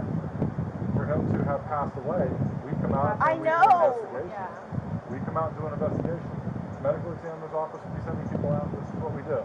If he was 75 years old Granny. and had a history of heart condition, we wouldn't be here. I just don't know what I don't know what it is. Exactly. And that's what we're here to find out. We're just here to get the answers. The answers that you want. Annie, you've been a member for a whole year. I love you and enjoy your fajitas and try to get lots of rest, please. No, she did not accidentally zip him in. So she said they were playing hide and seek after drinking a bottle of wine. And he got in there and she zipped him up and then she videoed it. Oh, is that what she said? That she accidentally? I'm sorry, I missed that. The answers that his family's I going to just want. really want to see my son. Like, I really need to see my son. Well, I mean, I know I can't go anywhere, but right. So do I just like sit out here and wait for you guys? If you would, yes, please. Is anybody else having to show up, or everybody's here that needs to be here? My team's here that needs to be here. The medical examiners will show up when we call them, but we're not ready for them yet. So they're going to take him, they're going to take some photos, take him, but that's towards the end of it. And they'll be called well in advance when we're ready for them, but we're not ready for them at this point. So we won't be calling them quite yet. Okay? So like I said, I got to go do some paperwork. They're going to chat with some people, and then we're going to come back and talk to you if you're okay with that. Yes, please. So just give us a little bit more time. Like I said, I need to go and do that, and he's going to go do what he needs to do. But do you guys tell his family, like, today, or She's more worried about that. We have to. It's the law. We have to go and make contact with the family. Yeah. They have to be notified. Once our investigation is pretty much complete here, once we leave here, we will be going to... But again, you'll know. We're not going to just go and do it without you knowing. You'll know. So she's really worried about his family, not really anything else at this point. She totally looks like an alcoholic to me. Like, she has those skinny legs. She looks a lot different than she did before. We did a deep dive on this before, like a while back. I'll play that video one more time since we have new people that just joined. This is the suitcase video she recorded. This is Sarah Boone. You can see the paint. Let's go to the boob tube.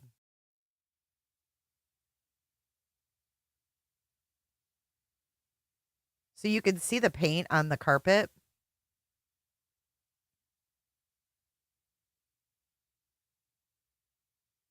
So she put them in there and zipped it up and then made this video. And I'm so sorry, True Crime and other stuff, about your friend. Okay, here we go.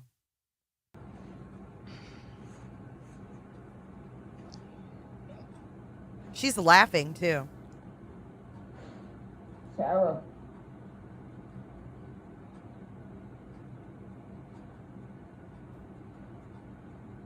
For everything you've done to me. Sarah. For everything you've done to me. Sarah. Fuck you. Sarah. Fuck you. Sarah. Stupid.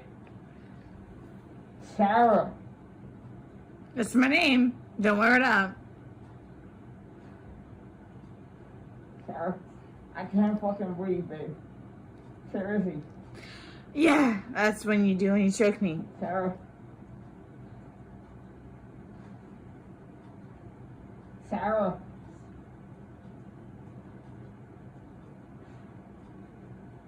Sarah.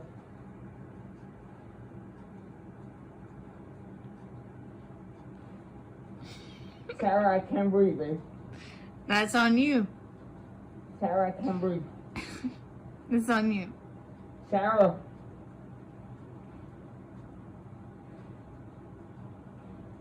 Real or ransom. I want to get video. I mean, I think it's possible that she did do this and passed out. I really do think that she may have passed out. She sounds pretty fucked up. But why would she record it? I know y'all are probably going to think that I'm crazy, but I don't know if she intentionally wanted him to die. Like, I don't think she planned, like, hey, I'm going to get him in this suitcase. No, I think he was actually quite small. Yeah, she said that's what you do when you choke me. I can't breathe. Hey, Isaiah, good to see you. He says he can't breathe, but I think that maybe she didn't really think that he would die in there.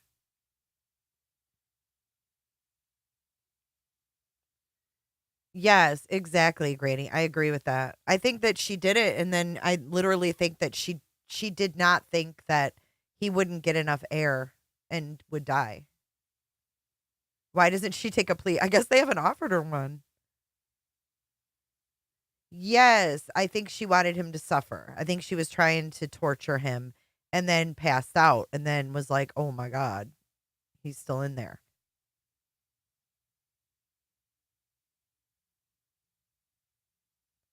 She was too drunk to realize that he wasn't able to get air. Exactly, Potato. She was probably thinking, you can talk, you can breathe.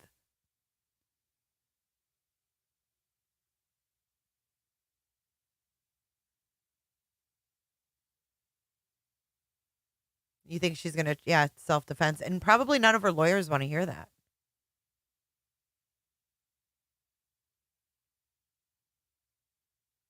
Yep. Recording that to humiliate him later. Why did she say there was a suitcase? She threw the suitcase down the stairs. Yeah. Well, I think she for sure wanted to hurt him. She wanted him to suffer, but I don't think that she thought the oxygen would run out. Like, instead of beating him up, she tossed him down the stairs.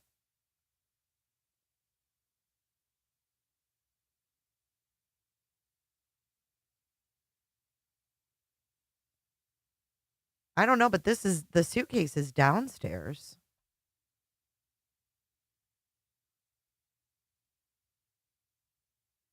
I'm so sorry, true crime and other stuff. Thank you, Shani. I did not know she put her son in a damn suitcase.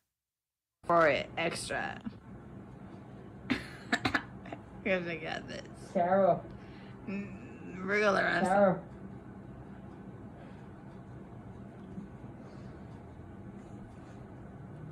Sarah, I can't breathe, babe. Oh. That's what I feel like when you chewing on me. Sarah. Fuck you. Fucking breathe, Sarah. Yeah. You should probably shut the fuck up. Sarah.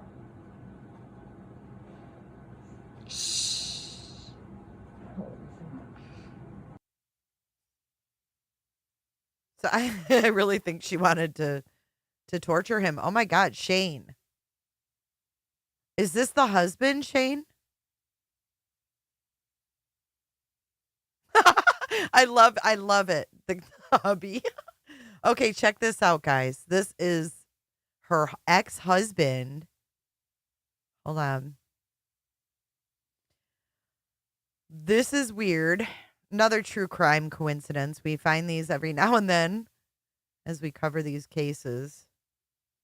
Granny, I want to say thanks for outing that audio. I did it in my members only last night regarding the audio in the Sebastian Rogers case that's going around right now. The members only will be made public tomorrow. All right, this is Sarah's ex-hubby and her kid. And I don't know, did they get these off of social media or what?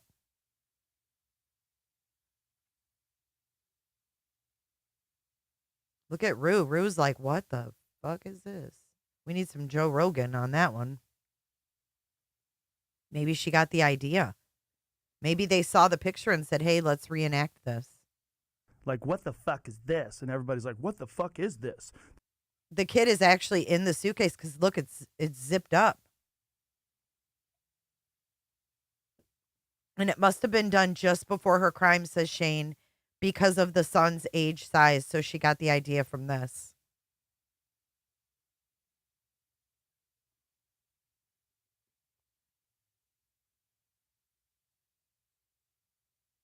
Yeah, it's ridiculous, Granny. And I was happy that you outed it because it's enough is enough with this crap. And then here is Sarah Boone in the latest court hearing. Let's pull this one up on June 13th. Thank you for sending me that, Shane. I had never seen that. So maybe that was, maybe they were talking about that or.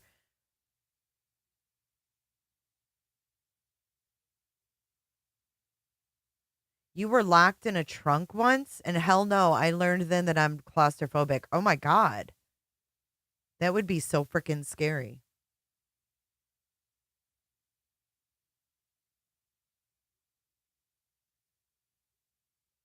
That's your favorite Joe Rogan clip? I know she's not. I'm telling you. So then there's also video of her. This is great too. We did a watch through of all of this. Her interrogation. Let's watch a few clips of this. That's insanity. So that picture will probably be shown at her trial, I would imagine. Maybe.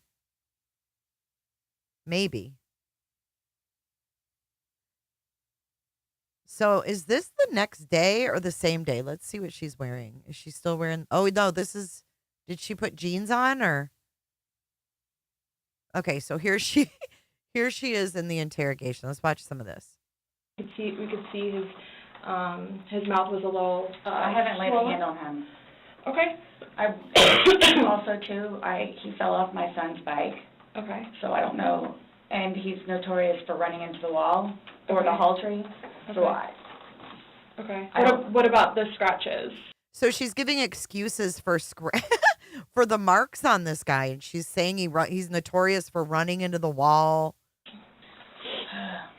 Because there's also sex. Yes. Okay. Because there's also like a scratch on like the back of his neck, like kind of like going, but it's like going straight. She across. says it's from sex. I have no idea what that's from. And they're all recent. Like they occurred recently. It wasn't something that occurred post or that occurred a week ago or 2 days ago, 3 days ago. They definitely occurred, the night leading up to when he was. In all honesty, we have not gotten into it. Okay. That's why, like, the only thing I thought you guys were going to ask me about, which I was going to be honest with you anyway, are the scratch marks on his back. Mm-hmm. Everything else, I have no idea what it is. No idea. Unbelievable. What it is. Nonetheless, I've had my son over at the house too, so. Well, your son was there when? When was he last there? Oh gosh. From my understanding, he was there like last Tuesday. I don't know if it was Tuesday, but yes, he was there last week. So. Well, we're talking about Sunday. Yeah. We're just talking about what occurred Sunday. Because, like I said, the injuries they occurred within that time period. So you're talking about day before yesterday? Sunday leading into Monday. You Correct. called us yesterday at 1, but the incident, you guys were painting and stuff the night prior. Correct. So we're talking about Sunday and then That's into why Monday. I'm thoroughly confused because we had a good time sitting on the back porch having wine and smoking a couple of cigarettes and then decided to go inside and literally paint, do puzzles, and play and listen to music. That's why nobody got out of sorts. This is what's mind-blowing to me. Like, I have no clue. Nobody laid a hand on anybody. He also had, like on the left side of his forehead, he had basically bruising, and on like his head and his skull. I have no idea. As if something hit him. I have not touched him. Trauma. I have not touched him. I have not touched him. Then how would he get those injuries? Tell me and we'll both know. Tell me and we'll... This is actually 1.25 speed. This is only jacked up one little notch. Hey, Jammers. Hey, R-Whip. Hey, Island. I know y'all have been here, but I'm just getting a chance to say hi. This is the detectives. I have not touched him. Yesterday, when we took photographs of your overall body, and they did the buccal swabs, did they go under your fingernails? No. Okay. Are you willing to let us absolutely swab underneath your fingernails? Go for it. Go for it. Okay. I have no idea, and I don't want to seem out of sorts, but I have no idea. We had a good day. Mm-hmm. It was a good day. We've had good days lately, even considering everything that's going on with our jobs and life in general. And it was a good day. We hear that all the time, don't we? People go missing or people end up dead. We had a good day. Ask anyone. ex-wives and everything. It's been good. Like, I don't even know where this is coming from. Yeah, I think the last physical was probably, you said, I think, what, a month ago? Where you got the injury, right? You said that was a month ago? A few weeks, give or take, yeah. A few weeks. That was the last, like, physical altercation between the two of you? You said a month ago he hit you with a curtain rod. Yeah, with a curtain rod. That's why I can't believe you guys didn't take that either. She says a month ago with the curtain rod. We had a great day. Yep, we had a great day. And we haven't had any fights. I can't even think of anything that's happened that's bad. Yep, Katie too. How about Miss Soto? How about Miss Jen Soto? Miss Jen Soto said she had a great day. Like, we've been good. I don't know if, like, it's since the last time he got out of jail. Like, we've been good, and he's been having his classes and seeing his probation officer, who's amazing. So. What do you mean by good? What's your definition of good? The probation officer? No, you said you guys have been good. What's your definition? I've been good. I don't think you all understand. He comes at me all the time. He comes at me. So it's either I flee or try to go upstairs and go to sleep. That's usually what it is. And I don't know if you talked to Brian about any of that, but most of the time when I flee, I go over there. So. Right, but you're saying that you guys have been good, and when I asked you yesterday, there hasn't, the last incident that you could remember. So she was running over to her ex-husband's house when she had problems with this dude. Can you imagine what that poor man went through? He's taking care of their son. She's running over there fighting with this dude, and then she zips him in a suitcase and calls him over and has him be the first one on the scene. What a crazy bitch. Was the curtain rod incident, which you said was a month ago, so. Give or take. Right. So what do you mean by he comes after you? Like, he gets belligerently drunk. Mhm. Like, I don't know if y'all have looked through my phone yet and seen any of the pictures and the videos that I have taken. Oh, they And saw the so, videos, honey. At one point, I started documenting everything. Okay. So you all will see in my pictures, bloody fingers, split foreheads, he split my nose. I've got this. Right. I don't know if Brian told you about it, where I had to have almost I had one really bad surgery, but then it got really, really, really, really bad, where I had to go like 4 or 5 more times afterwards for them to tend to it, from him poking me in the back of the leg. Right. So it's, Then why are you still with him? everybody asks me that. When I tell you guys this, I really love him. Like I do. And I feel like I can help him. Like I feel like I could help him, which I did, because he came a really long way from where he was in Philadelphia to moving back to here and to dealing with everything else that he's been dealing with. I've really helped him. He's come a really long way. He's dead. I'm out of jail, 3 times. I've gone to every single hearing and every single arraignment, everything that I did for him. Gone to see all his public defenders, go to the state. I've gone to the state. I did everything for him because I'm trying to help him, because I had hope in him. And he was trying. He was really trying. And then he starts to think about things, and I think he gets overwhelmed, and then it's like, the next thing I know, he's drinking. So it's like, oh man, I know where this is going to go, so I'm going to go upstairs and read a book, or I'm going to go for a bike ride, or I'm going to do something else. Where I don't want to drink. I don't want to drink. The occasional wine, whatever, or if it's a weekend, that's when you have a good time. You don't have to wake up the next day. I have to wake up the next day and do things. I have to tend to Lucas. I have to take him to school. I have all this stuff to do.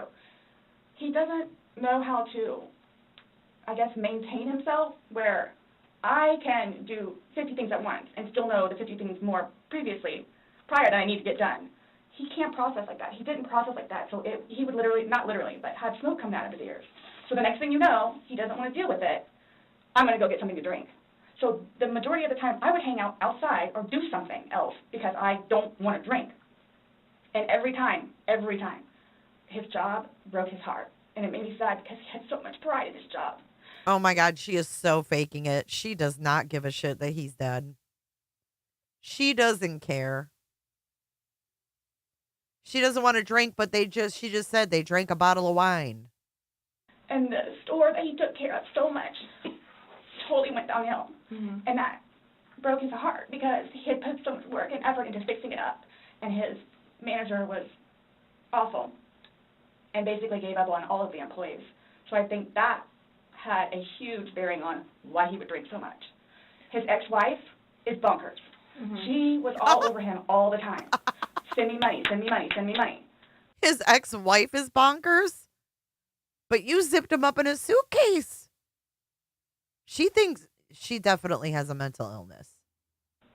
How can I send you money when I don't have a job? And he's still trying to take care of me and Lucas by paying a bill here or there, getting some groceries. So he always had something on his mind, which is why, again, I got the puzzles and the paint to try to get him off of it so we don't have a drink, or he doesn't have a drink. So when you all see my phone, you can see all of the damage he has done to me and the videos of him smashing my television because he's belligerently drunk. Where most of the time, I just don't want to be there. And I try to help him. I try to calm him down. Thank you, Wayne. He just passes out.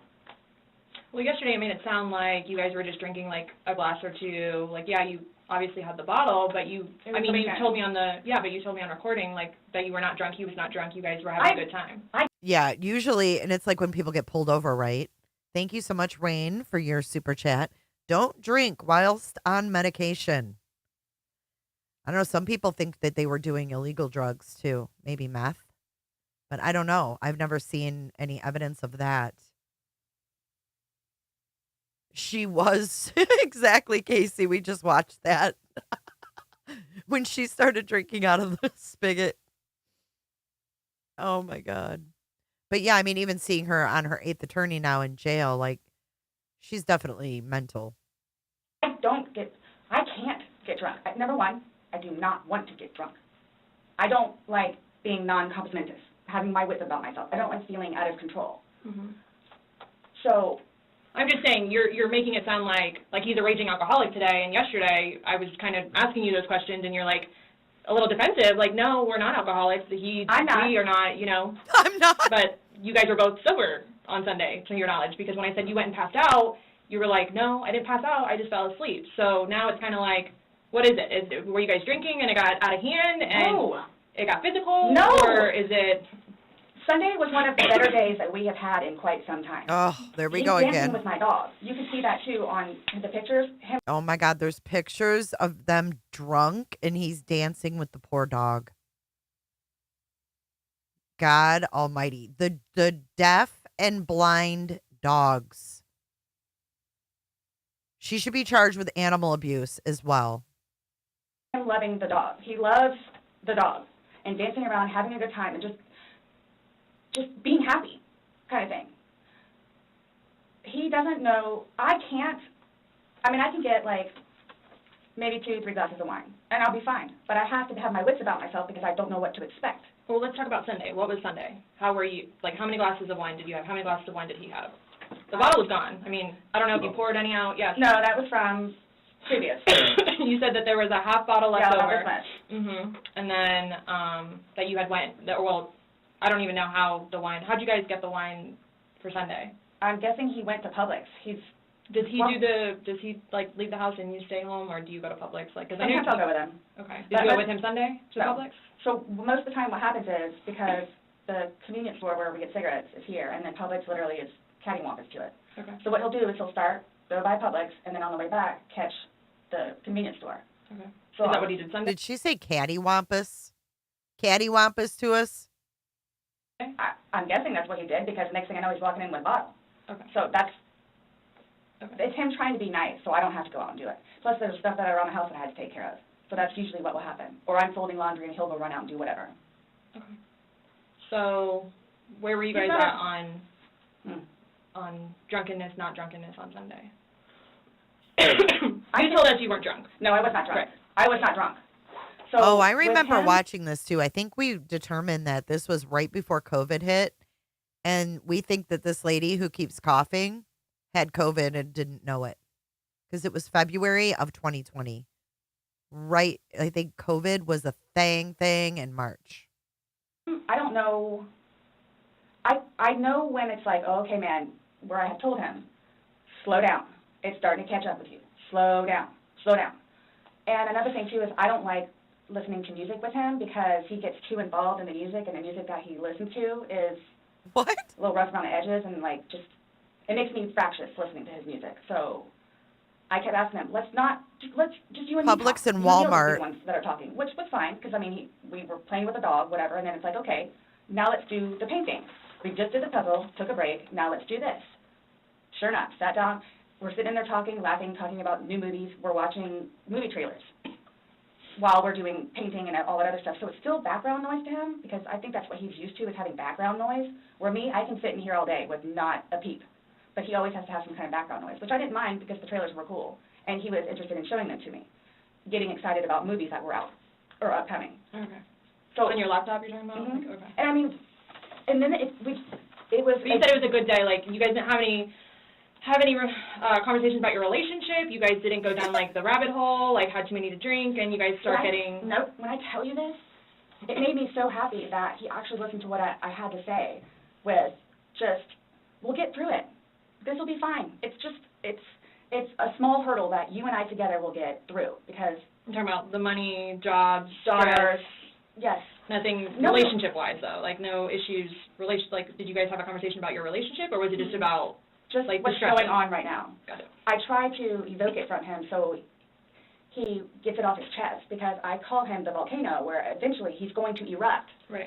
And what he has learned in his classes is to communicate, which is a huge thing in a relationship, Right. where he has been practicing communication. So he actually talks to me about things and unburdens himself. Put it on me. I'll sit there and try and figure it out for you. Like, I have almost everything. Not a worry. Just tell me. Get it out of you. Right. But it was, when I tell you, I was so happy. Like, it was such a good day. I kid you not. Oh, my The weather was God. beautiful outside. I'm the one that had him go inside so we can do puzzles and painting and listen to music or whatever How else many he wants to times do. has she said So then that? he starts doing whatever it is we're doing together in the living room, and then starts talking, because I think he gets comfortable with, okay, you know what, we're here, it is a good day. Let me go ahead and explain myself. So I know. Nobody else knows, but I know. Nobody knew George better than I did. I say that I knew George better than himself. And I tried in every way, shape, and form. Ask everyone. I helped him. I took care of him. I miss him a lot, and I didn't even sleep last night. Oh my God. I miss him a lot. I mean, is there any chance it got to be too much for you and you couldn't handle taking care of him and I never stopped. trying to... I never stopped. That's what I'm here for. I never stopped. I'm here now because I'm still trying to help him. Yeah, we just don't, I mean, it's unexplainable how he got these injuries, and I have no idea. you were the only one with him. 100% right hand to God. I have no idea how he got them. Nobody touched anybody. Nobody touched anybody. You had mentioned that you would take photos, videos, just kind of like a proof and just in general. Yeah, I started documenting at one point, but that was way before, I think, the last time that he got arrested, where he was flying off the deep end. But then Flying off I had the him deep bailed end. out. I got him out of jail. Right. But because he had violated the pretrial diversion, this time it's probation, so you don't have a choice in it. You have to go to see your probation officer. You have to go to these classes. It's court ordered. Mm-hmm. Where it took him a while to get used to it and understand, they're not messing around. I even went down and met his probation officer, which I say, she's wonderful. That's one of my questions too I need to talk to you about. Hugged me and said how much she knows that I take care of him. She called me personally one time when George was at work, when he was working. I can't with her. 42-minute phone call. She and I just saying how grateful she is that George has me. And she knows how hard I'm working to help him, just as she is, and just This as guy. the child will. So once he started actually going on a regular basis to the probation officer, and then to his substance abuse class and his... Okay, blah, blah, blah. Matter of Let's go to the point where they show her the video that she made. Okay? So we talk about Lucas and a suitcase right here too, which is the son. Because you said it's your phone. Okay, how does he have access? Sarah, can I borrow your phone? Yeah, it's right there on the kitchen counter. Okay, but how does he get into it because it's password protected? He'll come and get it to me and I'll just do the face thing. Where sometimes too, like, look, he'll joke with me and say, okay, I need to borrow your phone. And he'll hold it while I'm cooking or doing something, do the facial recognition. Okay, so he doesn't know the password and he doesn't have the facial recognition. No. But he is the only other person that would use your phone, I'm Yes. assuming, other Well, than... Lucas. Right. But Lucas wasn't there Sunday. Right. So, to your recollection, no videos on Sunday? Not that I'm aware of. Okay. I mean, I guess I maybe took a picture of them, the two of Tess and the dogs, and George and them dancing, but I mean, it's just Tess. Mm-hmm. Okay. So I have something that I want to show you that we found, and here we go. It was from your phone. Mm-hmm. She's like, mm-hmm. Can you see it? If you need to move it around, go ahead.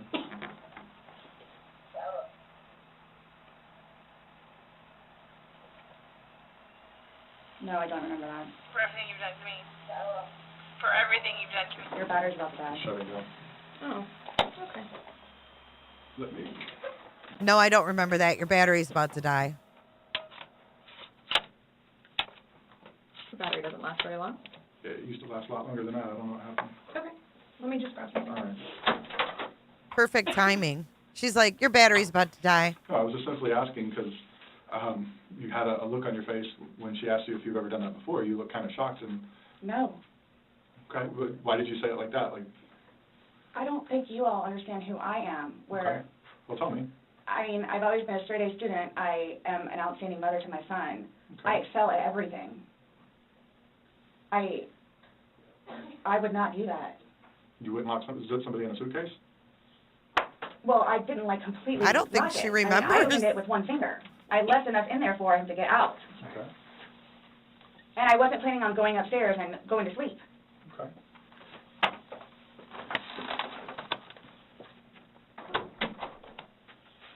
No, it was just the way you said it. You guys are scaring me. You guys are scaring We just want you to watch this. You guys are scaring me. She's like, oh, fuck. What did I record? I really do think that she did not remember. I don't think she recalled. I don't think she remembered doing it. Because she was like, oh, yeah, you guys, look at my phone. I've got pictures of bruises and scratches and all this stuff. I don't think she remembers that she did that recording. This came from your phone. Don't you want to know what's on it? Yes, please.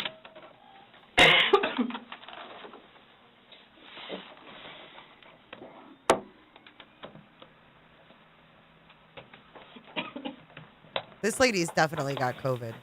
Is it long? Because I don't know how much I can take. Is it long? I don't know how much I can. I don't know how much I can take. Oh my God.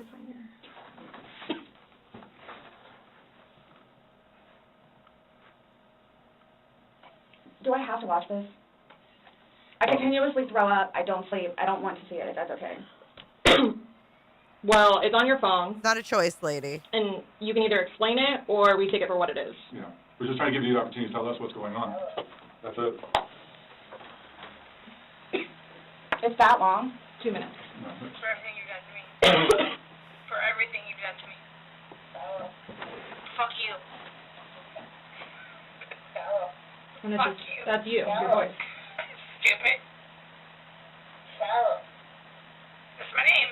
Don't wear it up. I can't fucking breathe it.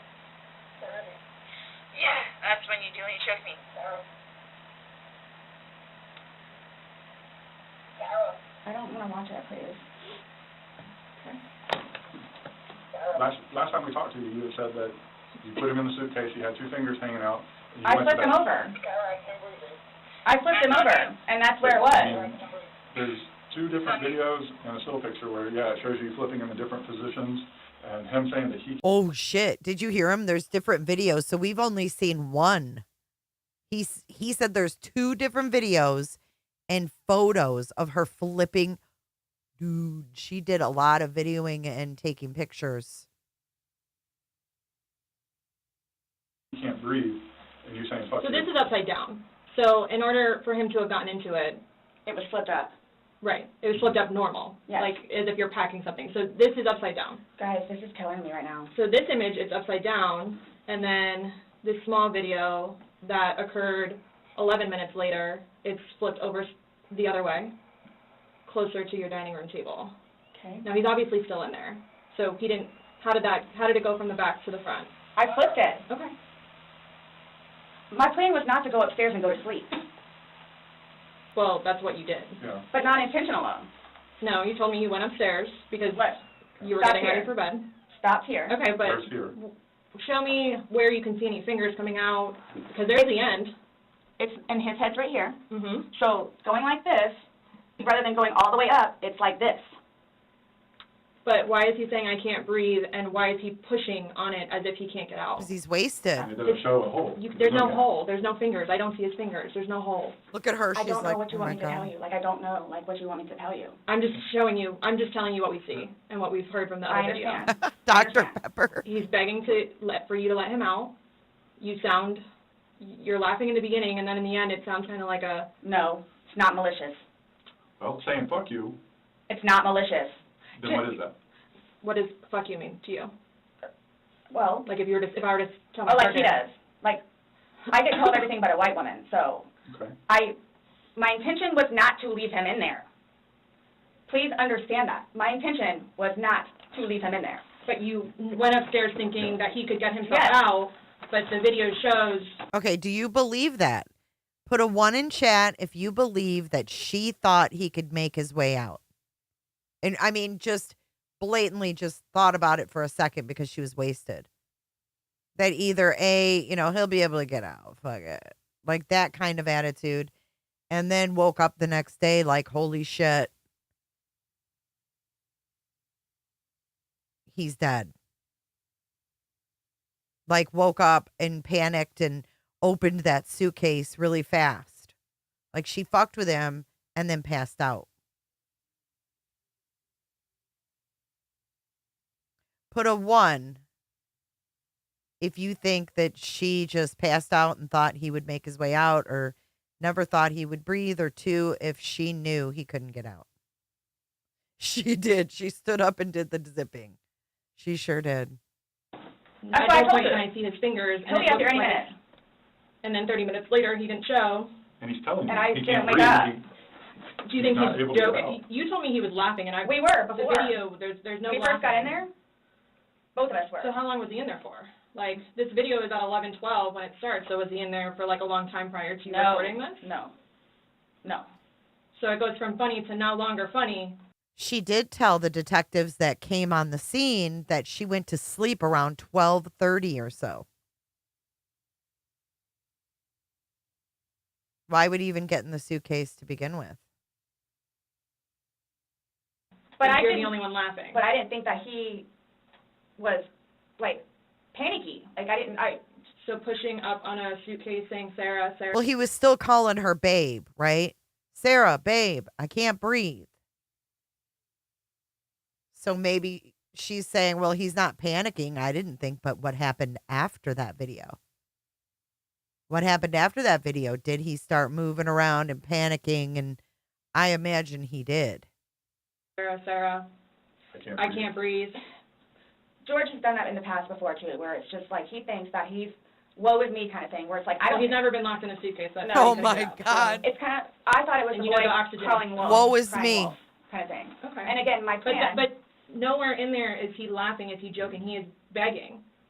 And you're the only one laughing. Okay. And you're the only one saying derogatory comments. Like you're mad. And I don't think maybe if you're drunk, too, like that you're going to panic.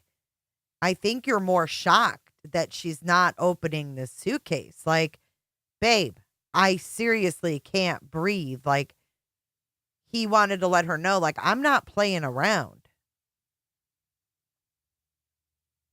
No. Please don't. I don't mean to sound negative, and I don't know if I can. I don't mean to sound negative. Like, it's like you guys are kind of trying to, like, feed me. Like, no, I'm just trying to show you a video that you no longer want to watch because you probably don't want to know the outcome of how and what you said. Well, I know what. You know what's on that video now? No. You remember making that video? No. Why don't you remember making the video? Probably because we had been drinking. But you weren't drunk. Just because I went upstairs and. Just You because told you're us- drunk doesn't mean that you. times that you were not drunk. You said that you had your wits about you. You said he had his wits about you. Mhm. You said that you don't like not having your wits. In my experience, if somebody cannot remember doing something to the extent of making 2 videos and taking a photo, they are intoxicated. Okay. I understand where you all are coming from. Well, I we're get just trying to make sense of it. We're trying to figure out what We're trying you're to saying. figure out this You video. explain it to us. We're listening. I just did. Like, we were playing, and then, like, I thought it was. My plan was not to go upstairs and go to sleep. My plan was not to. He'll be up here any minute. But you willingly went upstairs and went to sleep. No one forced you to go upstairs and get My ready plan for wasn't bed. also to leave him in the suitcase. So why didn't you take him out? Because I went upstairs, and then I fell asleep. But why didn't you consciously think, he's asking to come out, he I can't didn't do it breathe. intentionally. What do you think is going to happen Oh. if you leave somebody in a confined space like that? Well, I didn't do it intentionally, and that's going to be her defense, right? I didn't do it intentionally. I thought by not giving it up all the way, it would be okay. My plan was not to leave him in the And what was suitcase, your plan? waiting for him to come upstairs. And then when he did it? I fell asleep. You said you were up there 30 minutes. After 30 minutes, somebody not coming up. Knowing that the last time you saw him was in the suitcase, 30 minutes later, you're like, maybe I should go check on him, maybe I shouldn't? No. Well, that didn't cross your mind because That's it didn't happen. that's like an assumption. That's an assumption, she says. But she also states that she didn't get out of bed. She woke up and laid in bed and thought he was just downstairs on the laptop being quiet.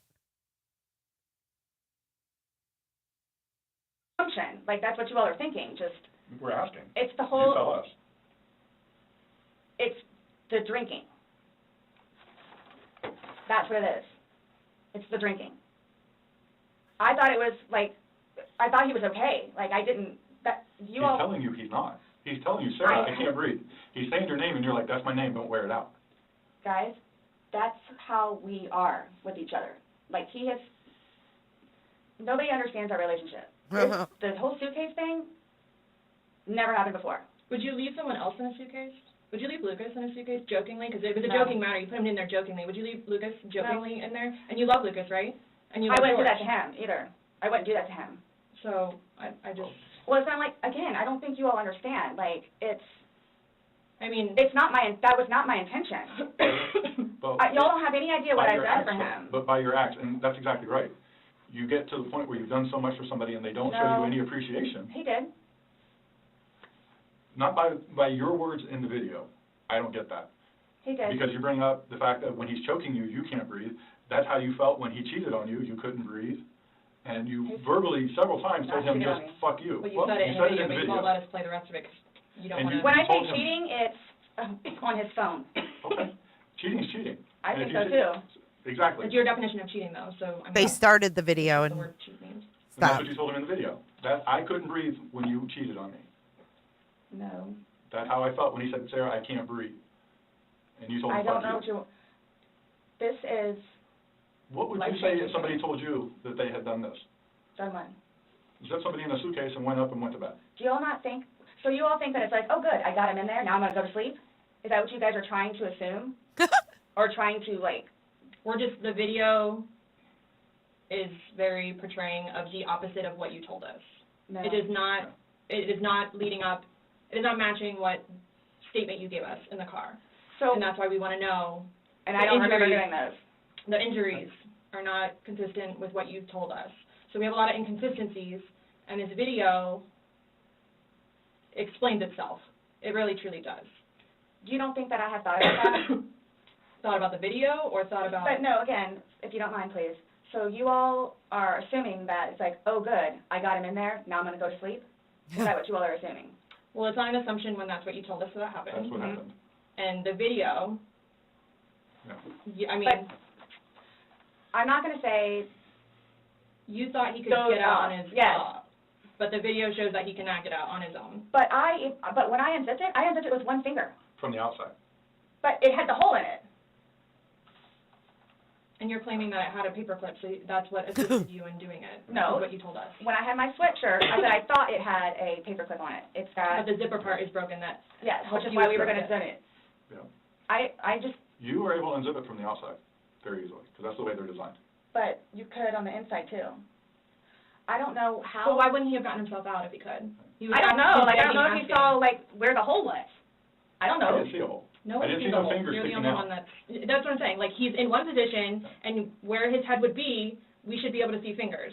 And then when it's flipped over onto this right side, again, his head is closer to us facing the video, so we should be able to see fingers. And This lady's all over it, and Sarah's like, I don't even know. Thank you so much, Allison, for your PayPal tip. Thank you so much.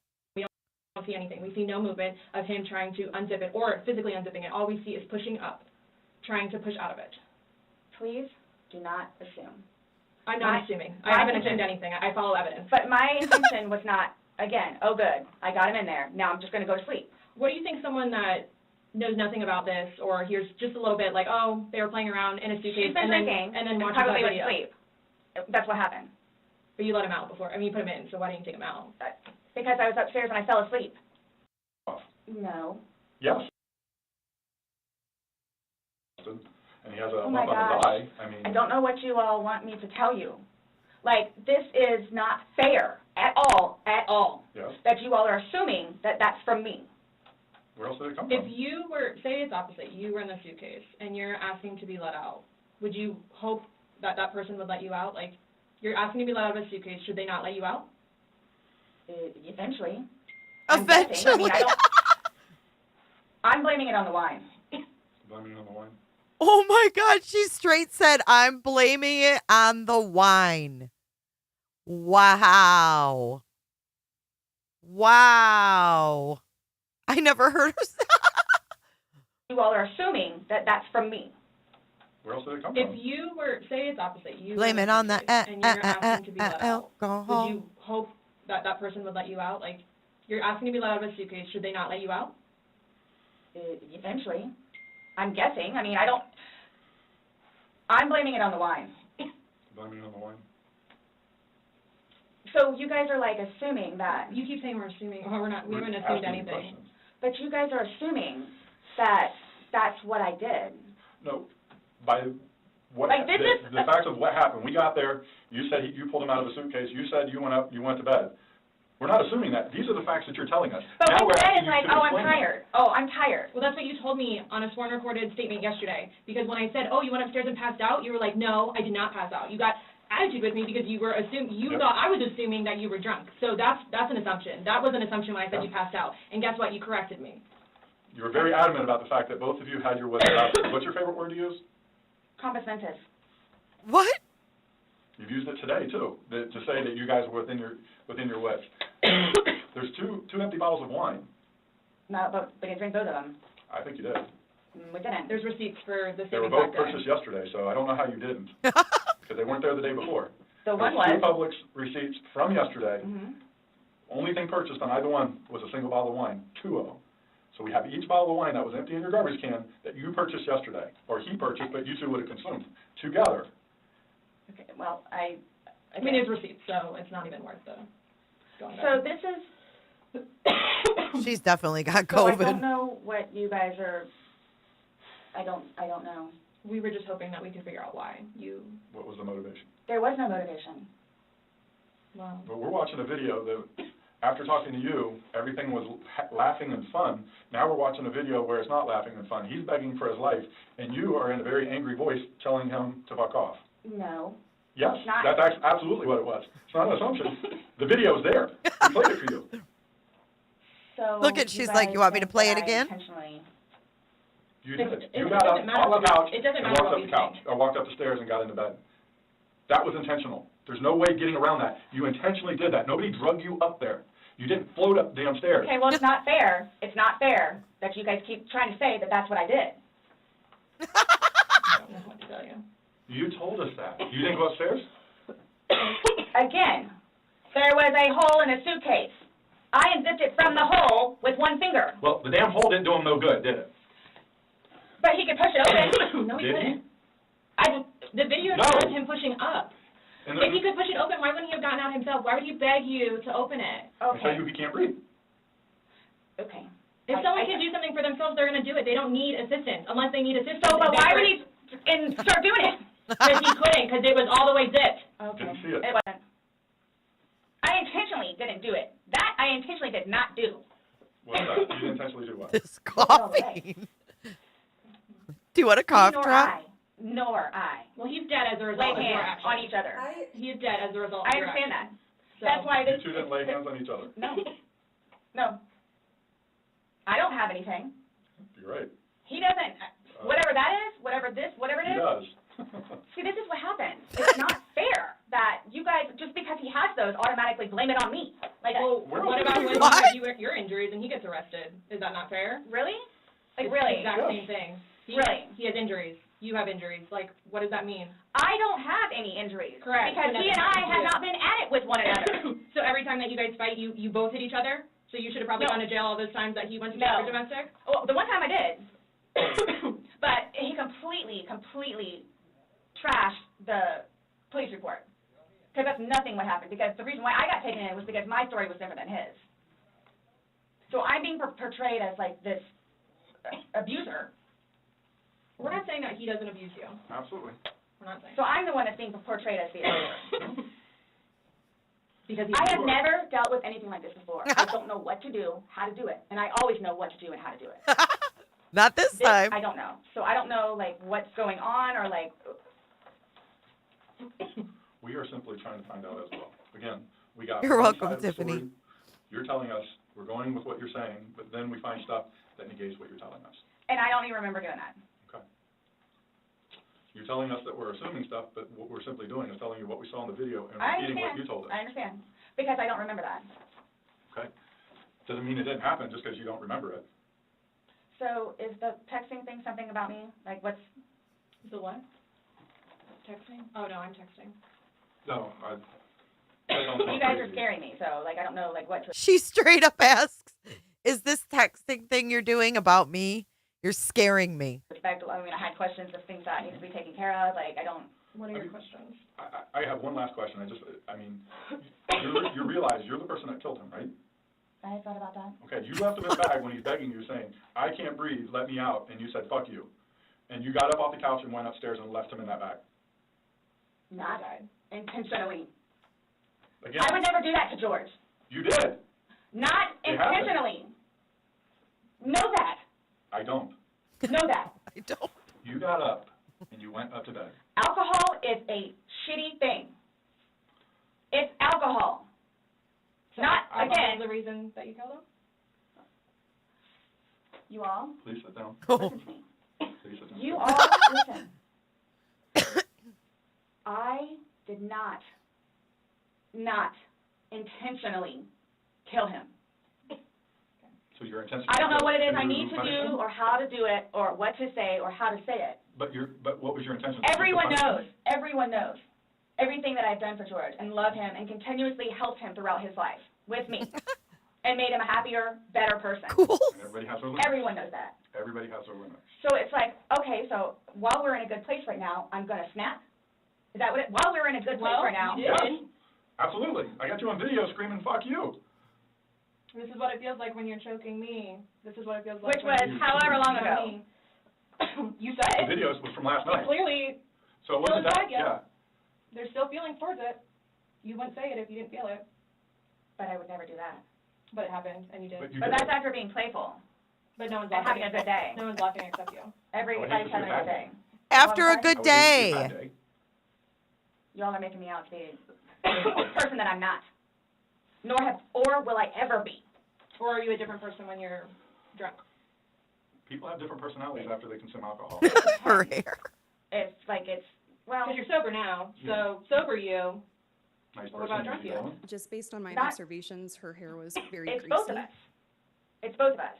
And it's not fair that you all are assuming that the marks that he has on him are from me. We asked you where they came from.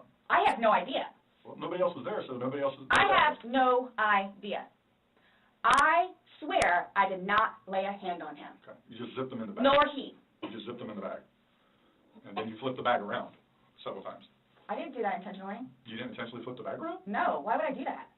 Well, you Good told us question, you you did. did. When he was upside down. Right. Well, you had to put him upside down. You can't get in a suitcase upside down Yeah. because the Oh my When gosh. you put the See, stuff that's in the where his unfortunate body was? That's the unfortunate thing too, is nobody else was there. That's We the have a unfortunate video thing. showing the suitcase in several different positions. So it shows, one, like she just said, it had to been on its back with the lid open for him to get in there for you to zip it up. Then it shows it on the other side with him in it, so you had to flip it to there. Then there's another video where it's on its back again, so you had to flip it I'm to there. leaving it like this, please. I'm leaving it like this. I did not intentionally do this. No malicious content or effort was towards this. No malicious. I would say, does that help you sleep? That sounds like Chris Proudfoot. We have no, what did he say? He didn't say malicious intent, but she says malicious content. Can you see her defending herself? Oh, malice. That's what Chris said. We have no malice. There's no malice. We just want our son home. But you're not sleeping, so. I mean, Last night, I the- maybe got an hour. Right. in your voice, you can hear the maliciousness. The fuck you is very, very... You don't talk to people like that. That's not like a common like, Nope. hey Scott, fuck you. Thank That's not common. It's not something people do. Hey, and Scott, no one fuck that you. sees that is gonna think that. Okay. So we were trying to give you an opportunity, and it is what it is. There's no maliciousness towards Okay. that. I would probably be telling myself that too after that video. My intent was not for that to happen. But you went upstairs and went to bed, or maybe you passed out. I don't know. Whichever. Waiting for him. And the whole time frame thing, it's like, Regardless, that's not really fair. Regardless, waiting for him. It's not like you walked up the stairs. You can't fly up the stairs. No one can take you up the stairs. Okay. You go up the stairs. You lay in the bed, and you wait for him. Who cares if it's 5 minutes? Who cares if it's 30 freaking seconds? He's begging for his life. He's begging to get out. You go upstairs. Her face. It doesn't matter. So get the time frame out of your mind. It This doesn't whole matter. thing, it doesn't matter. It doesn't matter because there's this. So it doesn't matter anything what it is I say. So it makes no difference whatsoever. It's just you're lying and like you're now changing Who's your story. lying about what? You're now you're drunk. Oh, I never said that I was drunk. Exactly, but you did here today. That's okay. You said earlier. Everything recorded. Alcohol. You blamed it on the alcohol. You blamed it on alcohol. Alcohol does a lot to people. Yes, but I never said I was drunk. Oh, my So God. you did this sober. You knowingly left him down there sober. I have already told both of you also that we were both drinking. Right. Okay. But you want to admit that you were drunk? Is that? I'm telling you all both. This has changed my life. I will take this. What? I will don't take know. this? Yeah. That's a true statement. Absolutely. But you're trying to dance around the fact that So, you but what did do you? leave him Okay, there. just. You left him in there. You did Perfect. try to dance around the Gosh, fact this that is- you left him in there. This is not. You didn't leave him in It's not. there. It's not cool. Like this is not cool. It's not cool. That it's. He's dead. It's But not you cool. think that I did that intentionally. You think that I did that intentionally. You intentionally left him in there and left the room. You went upstairs to a different room. You intentionally did that. You did. Yes. Because I'm thinking he's going to get out. Okay, and he didn't. Obviously not. When somebody's begging saying, I But can't when you breathe. say that though, but you have to, y'all Please let me out. I can't breathe. don't know George though. Like, again, I thought it was a boy crying wolf. So it's just like, what? Oh, so if your son was in there and said, I can't breathe, are you going to open it, or is he 9, so he's not, really? It's not a big deal. I'm just a question. Well, you said you would never put your son in a suitcase. You would only put George in there. So she doesn't want to be labeled a drunk. She says she was drinking, but she's not an alcoholic. But she wasn't drunk. But she's blaming it on the alcohol. She doesn't know what the fuck she's saying. No, George got in the suitcase. And you zipped it up. Not all the way and not intentionally to leave him there. But that's what happened. But you keep going away from it. I don't know. That's exactly what happened. You went up to bed, woke up the next Are day. you all trying to have me admit that? Like, are you trying to have me admit that? Because I will never admit it because it's not true. It's not true. I'm basically stating as a fact because that's what happened. Okay. You videotaped him asking to be let out. You go upstairs. So what, guys? So what? Like, just, I don't know what you want me to say other than it was not out of maliciousness or intentional. Malicious? I don't know what or how I can say it. I love George. Love him. To this day still. Oh my God, it just happened yesterday. To this day still. Okay, so what we have to keep in mind is there's 2 different definitions of insanity. So there's legal insanity, which has to meet certain guidelines. You could still have a mental illness and stand trial. There's a legal definition of insanity that has to be met, which is different. Just because you have a mental illness, let's say she's bipolar, it still doesn't mean that she doesn't stand trial, if that makes sense. Like she's probably self-medicating some kind of a mental illness. Love him. Love makes you do crazy things. It's not one of those things where it's like, oh gosh, you know what, I've done enough for you at this point. I never gave up on him. Why I'm here today, I'm still not giving up on him. I would do anything for Barbie him. CP has just donated $25 using J4J411 live. Thanks for always giving us a good laugh. You have the best channel on YT. Much love, completely heart. different story that you churched up to. This was such a lasting matter. It was fun. Not by that All video. day, all Not by day. that video. That All part day. wasn't. Anybody looking at it doesn't. I don't think anybody would look at that video and go, George is having fun right now. So why is it you all think that y'all don't know me, you don't know me, nope, would do something like that, especially having a 9-year-old son? I don't know. Like, having why? a 9-year-old son would be. Like, Why are you so like caught on what we think? Yeah. When Thank because you, should be Barb. more concerned about what you've told us. Thank you so much. And like, you guys are like trying. The things that the video shows that are opposite of what you told us, and then what you've now. Like, told what us is opposite? today. Well, you said that it was funny, and you're the only one laughing. We were playing before that. Okay. But then it stops. Yeah. It obviously stops being fun. Well, Because you're screaming at him. He's I'm not not going to get out. screaming at him. Sounds like screaming at me. I don't know what you all want me to tell you. In no way, shape, or form. Boone's farm. At all. She's so thin. Okay. Are you still going to allow us to do your fingernails? Go for it. Go for it. Okay, cool. All right, I'm going to get that set up. Go for it. So now she's going to be left alone with the man. And listen how this goes. No, but when you come back and I ask about this? Yeah. This is where it gets a little interesting. Just don't understand. So it I don't was. understand how your story changes so much to the How fact is that it changing? Please help me explain. Understand. you went on about how this was such a playful thing and you guys were laughing, and it probably was for a few minutes, but then it obviously changes. The whole demeanor of this whole situation completely changes. It's not the funny, laughing matter. He's not laughing at all. I didn't think he was being serious. You absolutely sound serious. I when you're didn't think answering so. Like, just. You don't think your voice, you sounded serious? It's okay. I don't know what you want me to tell you. I guess I'd be curious to know, was he clothed when he got in there? You know, this just made me think, Michelle, you would be surprised at how fucking weird people can be sexually. I mean, hell, look at Rex Heuermann and his wife. Swanging. Look at Lori and Chad and their weird shit. I love Bruce Rivers. You guys like Bruce Rivers? You ever watch him on YouTube? Thank you again, Barb, for your generous PayPal. Barbie?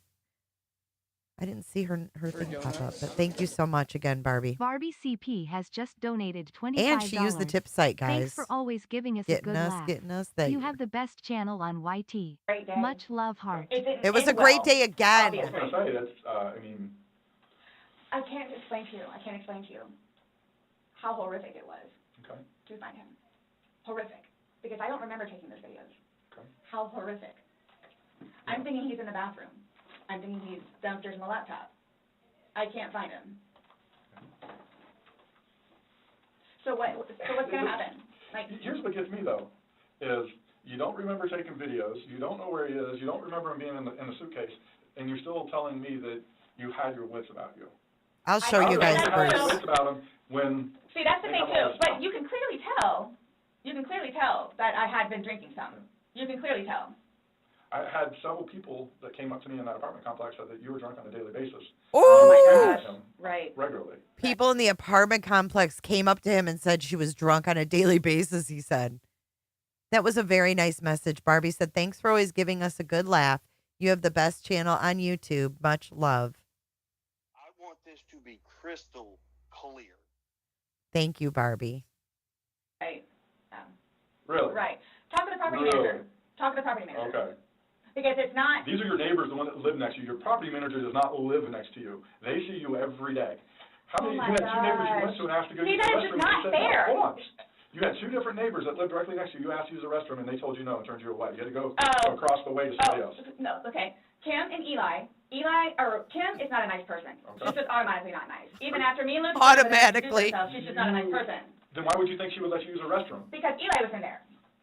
Eli comes over and talks to us sometimes, which I think pisses Kim off because he comes over and talks to us. The two of them, they're like super standoffish all the time. My neighbors down the street, Standoffish? No, dude. They avoid you. This is the neighbor that you avoid, right? Bing bong. Way, their toilet was broken. They had stuff in the bathroom. So then they're like, go over there and try over there. There's two bathrooms. I wouldn't let somebody go upstairs and use my personal bathroom. That's what the downstairs one is for. If it's somebody you like, would you? Or somebody you knew? They're in the process of doing all this stuff in the kitchen, and there's stuff in the bathroom, and the toilet doesn't work. Just walk across the way, no problem. And of course they let me in. Them and them, they're together. They're families. COVID's back. And I'm if you really want to know, and I hope it doesn't get them in trouble. But he is over here illegally, so he's trying to work on getting his green card. What does that got to do with you using the restroom? They didn't want to be involved. He's here illegally. So she's trying to give them, she thinks they're going to use this as some kind of leverage, like, oh, really? Like, oh, maybe if you work with us on ICE and this illegal thing, you know, maybe she'll just get to go home. No, I was asking last night because, you know, I mean, we had several different people in the neighborhood come up saying Eli and she Kim. was drunk on a regular basis. Eli and Kim. Okay. Did you ask Vinny next door? Those are the ones next door that she asked to use the restroom, and they said no. No, she said no. And like I said, she's not a nice person. They're coming. What are your questions? Yep. I can help you with. Who's coming? To do the fingernails. Yeah, you said that we could. Oh, these are her list of questions. And you don't have to allow us to do it, just so you know. So don't think that I don't have a problem. Okay. Just make sure. So Here's her question. Am I getting my phone back? No. Am I getting my phone? What about Lucas's laptop? No. Not today. What does that mean? We're still going through everything. Oh, that's fine. You're the one just telling us there's videos that we need to see on it, so we need That's to do our fine. due diligence that we go through everything. See, and that backfires on me now, too, because now you all think that I had even more, in quotes, intent to do what I did to him, which was not intentional. What's that? Is that correct? She's asking about your tag in your hand. No, but I'm asking if that's correct. No, I'm not going to agree to anything that you're saying. I'm not, that you're... So, his probation officer, Mm-hmm. do you all inform her, or do I need to call her? We don't have to inform her, so if you would like to call her, you can. Are you saying because he's still on probation? No, but because of the nice lady that she is and all that she's done for him, I I didn't know how it was. Legally, we just have to tell his parents, and we don't go telling. Everybody else? I didn't even know who his probation officer was, so no, I wouldn't go tell. So the same thing for classes. I need to do that too. Classes? You need to do what? Substance abuse class and his battery intervention. Yeah, Something else I was just going to ask. So, other than this, so initially, what was the cause of death? She is still pending because she wants to hold the body for an additional day to see if more of those bruises turn into something bigger. And she's doing some other tests that she's got to do. So she's pending it for now. So, and that couldn't have been because of him being in the suitcase? Or y'all are saying that I physically did it? That's what she's determining. So, The ones on the head, I asked her, could that have been from the suitcase, and she said she didn't think so. I didn't touch him, nor did he touch me. I'm leaving it at that. Black Eagle? So, I don't know if you all know how to do this, because so that's what I was going to ask you. So, are you all updating his parents today, or when you get the final whatevers? What does it matter what we tell his parents, maybe? Because we're gonna talk to with them. Yeah. Okay, I have to. But it's going to come down to me. What do you mean? Like, so it's being put on me. Who said that? Put on you? But so what is it you would tell them? She doesn't want to say, am I Give them being an update, accused? Just like we gave you an update on their autopsy. Okay, so it's whatever bruise, Well, and here's the thing. whatever on the head. We had to deliver news to them last night that their son was dead. There's not a whole lot of conversation that goes on after that. It's not a very easy thing Was to it do. yesterday or Sunday? Sunday. Today's Tuesday, right? Did we not meet you yesterday? We met you yesterday. Yeah. I'm just asking. Oh my God. Right. Did we not meet yesterday? It's a valid question. Really? Yes, on Monday. Okay. Got it. Perfect. She had the wrong. So I don't know if I asked you guys or how I find this out other than talking to his parents, which is not going to happen. Yeah, probably a terrible idea. How do you guys suggest me finding out about funeral? That's not even something that's been probably talked about between the family. That's not something we asked. We have no way of. I didn't know, that's why I'm asking. She does think she's in charge, W. They want to do it. She just told you this quick, just being told last night. I'll pretty much be willing to wager that they have not even considered what they're going to do. My body can't even be released, so. Yes, you can, Aristocat. Absolutely. So I don't know if I have the right to or not, but like I was going to call his former employees whom he really cared for and let them know. You can call whoever you want. I just don't want to do something that I'm not supposed to. How do I go about getting his wedding ring, engagement ring? Is that the medical Fucking fuzzy slippers and lip gloss. It'll be released to the next of kin. Yeah, okay. I bought it for him. That is a civil issue. His engagement On ring? his finger, it goes to them. They're the ones that are going to release it. We don't have any say in it. Yes, like she's in a work meeting.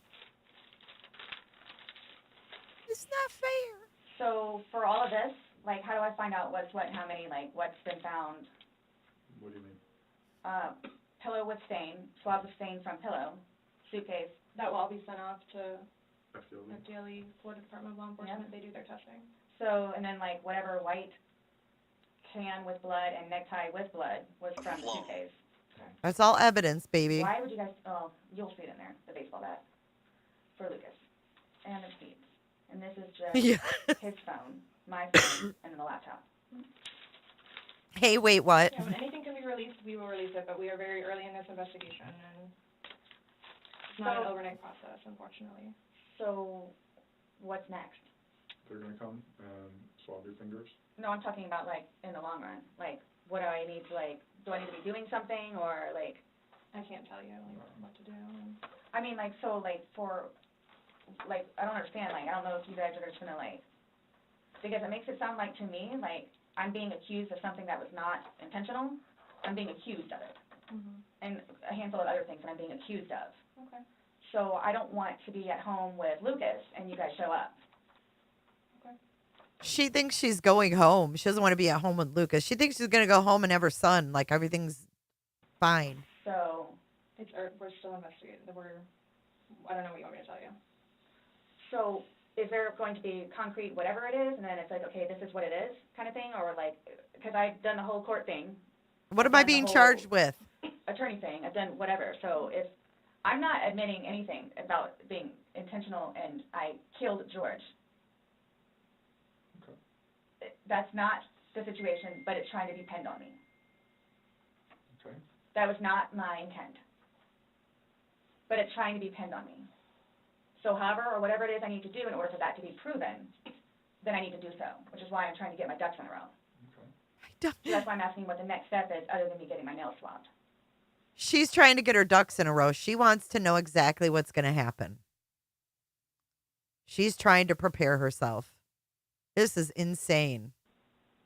I mean, you want me to tell you how to not be accused of a crime? Is that what you're asking? Like, I don't know what you I'm trying to prepare myself for whatever may need to be done so I can, I I guess, wouldn't- stick up for myself. I mean, I think you're doing just fine. You came, you talked. I just don't want you guys to, again, show up and Lucas is in the house. Her 8th lawyer is Well, we begging did tell you yesterday to that be we taken don't off do the anything case. around your son, hence why you came to us. So I don't know why you think that's going to change. That and or me not just show up back home. I'm sorry, what?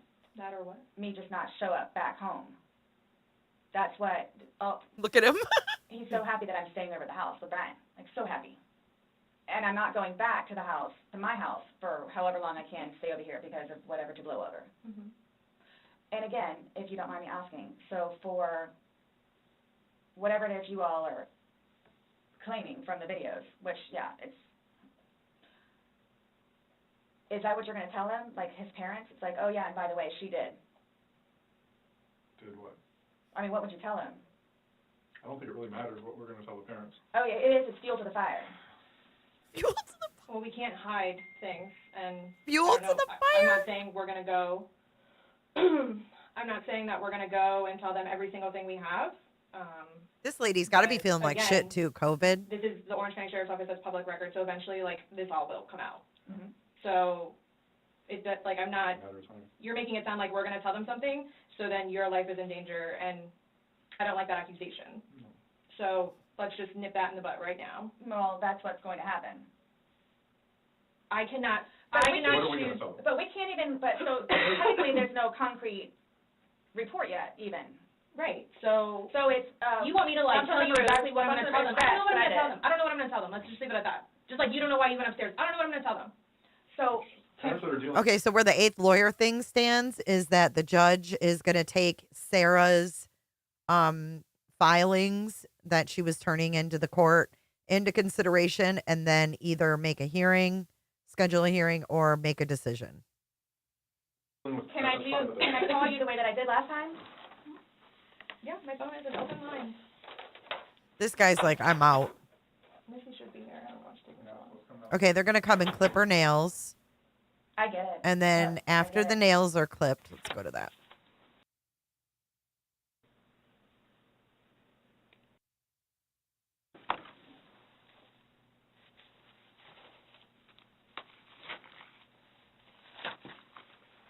He did say that the trial would be in, oh my God, headphone alert. He did say the trial would be in October.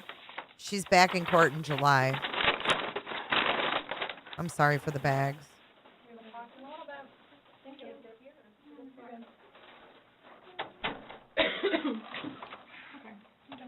This lady probably feels like crap, wants to go home and go to bed. Told him to go to bed. You did. So, you're not free to go. Okay. Oh, do you promise everything you told us was the truth? Or no? Or no. Everything we've talked about today? Yes. What do you mean? He has to swear. Remember how I swore you yesterday on the audio recording? I just forgot, so he raised his hand to remind me to tell you. Okay. Do you promise and swear that everything we talked about today has been true and accurate to the best of your knowledge? For which? True and accurate to the best of your knowledge. What, that it wasn't intentional? Everything you've said today, everything that's come out of your mouth has been true and accurate to the best of your knowledge. I don't know, Amy. Correct. Could be. I think she's just naturally just kooky. That's how Anytime you we talk swear. to somebody, we want to assure that everything that we talked about is True and accurate to the best of that person's knowledge. It's not a trick question. To the best of my knowledge? To the best of your knowledge. Everything that you told us today is true and accurate to the best of your knowledge. Yes, but it was not intentional. Okay. Okay. All right, do me a favor, stand up. I need you to turn around, face the wall, put your hands behind your back. Do you have anything in your pockets that I should know about? No. Okay. Why is this happening? Because George is dead. Not intentionally. We understand that. He's still dead. Well, we don't Someone really needs to understand call Brian, please. Okay. Or can I not make a phone call? You'll be able to make a phone call when we get you down to the jail. Poor What Brian. is happening? So this was a trick. No, it's not No, a trick. not How a was it a trick. trick? We're even here to ask you to explain a few things to us. And You were read your rights. your response to everything was basically, I didn't do it. Intentionally. Oh, I know. They probably, all three probably got sick. Really, guys? Really? So if I didn't show up. Why is You're this trying- happening? Because Before y'all said I could leave. That I was She's done still after trying to all that. negotiate. we were done, yes. We were done. Absolutely. So now, so that's what it is, We are done. right? Not intentional. Okay. So what am I supposed to do now? You will, Someone needs to call Brian. Lucas is waiting for Mom to come home. Oh, for God's sake. This was not my intention. I thought I was waiting for you all to come and figure out what's what and how many. that's what we're trying to do. And I was going to be able to go home and see Lucas. Now he's just not going to have me come home. Not today, ma'am. So there's nothing that I can do. All right, no. There's nothing that I can do in order to go home and see Lucas and prepare. Not right now. Not right now, man. You'll be afforded a time in court. You'll be afforded an attorney. You'll be afforded 8 attorneys. Talk to a judge, and all that stuff will be worked out. But what's the time frame for that, though? I have no way. I don't know if she ever got Make COVID. appearance probably by tomorrow morning, if not tonight, depending how things are busy, how quickly you get down there. I had I a don't sneaky work in suspicion the. this was going to happen. And I need water, like, really bad, please.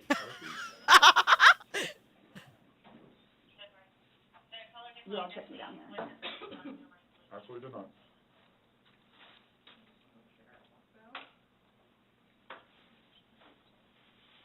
I just got those. Okay. Sit down, sit down, bitch, sit down. So I can't even smoke cigarettes if I go. She can't smoke it. I just got those. Oh, my God. And what am I supposed to do with my car? Will you find where it is? She's worried about a new pack of Down there, smokes. You'll have 3 phones. You'll be able to call. What, as soon as possible? Yeah, once you get down there and get booked in, you'll be able to use a phone in the waiting Well, how area. long will that take? Because I need to talk to Brian. You know, it depends how busy, how quickly they get you through. I probably say within the hour. It's a free phone Yes? call Yeah. in the lobby. It's a free All phone I'm call. doing is bringing you there, so I Yep. have to see if we're going to She has no clue. So can I ask you, or whoever it is, those holding cells, the holding cells, am I going to be put in one of those? I don't know. Last time I had a panic attack. Let them know that. Yeah. I don't know. Well, you're familiar with the big bay. As long as you go in and you act civil to them, they'll set you in the big bay.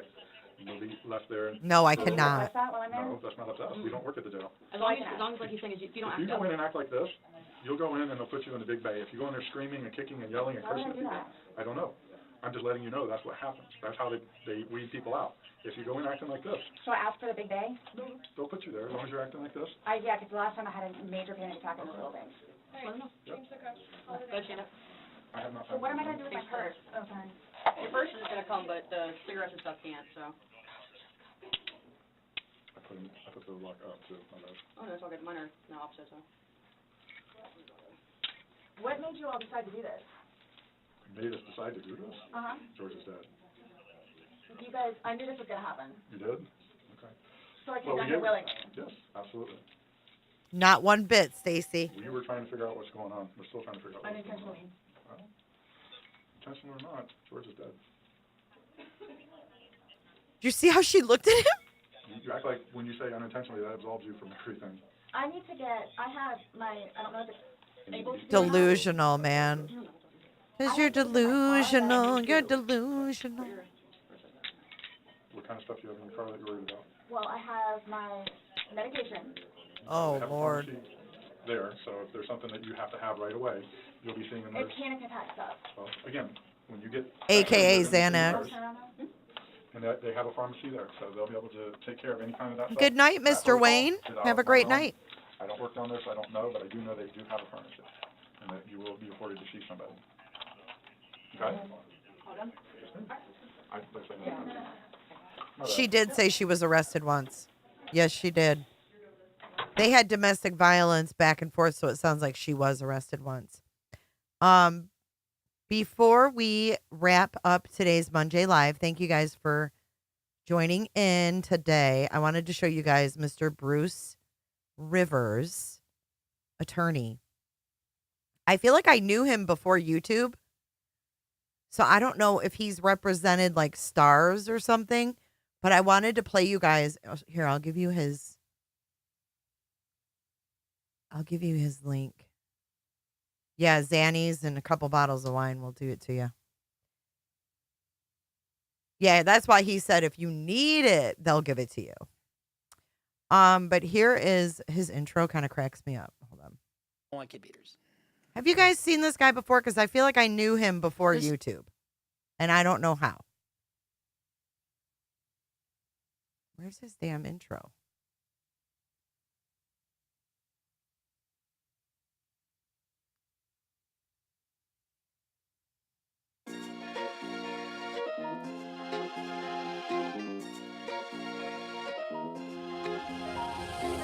Bruce Rivers, he's the criminal lawyer.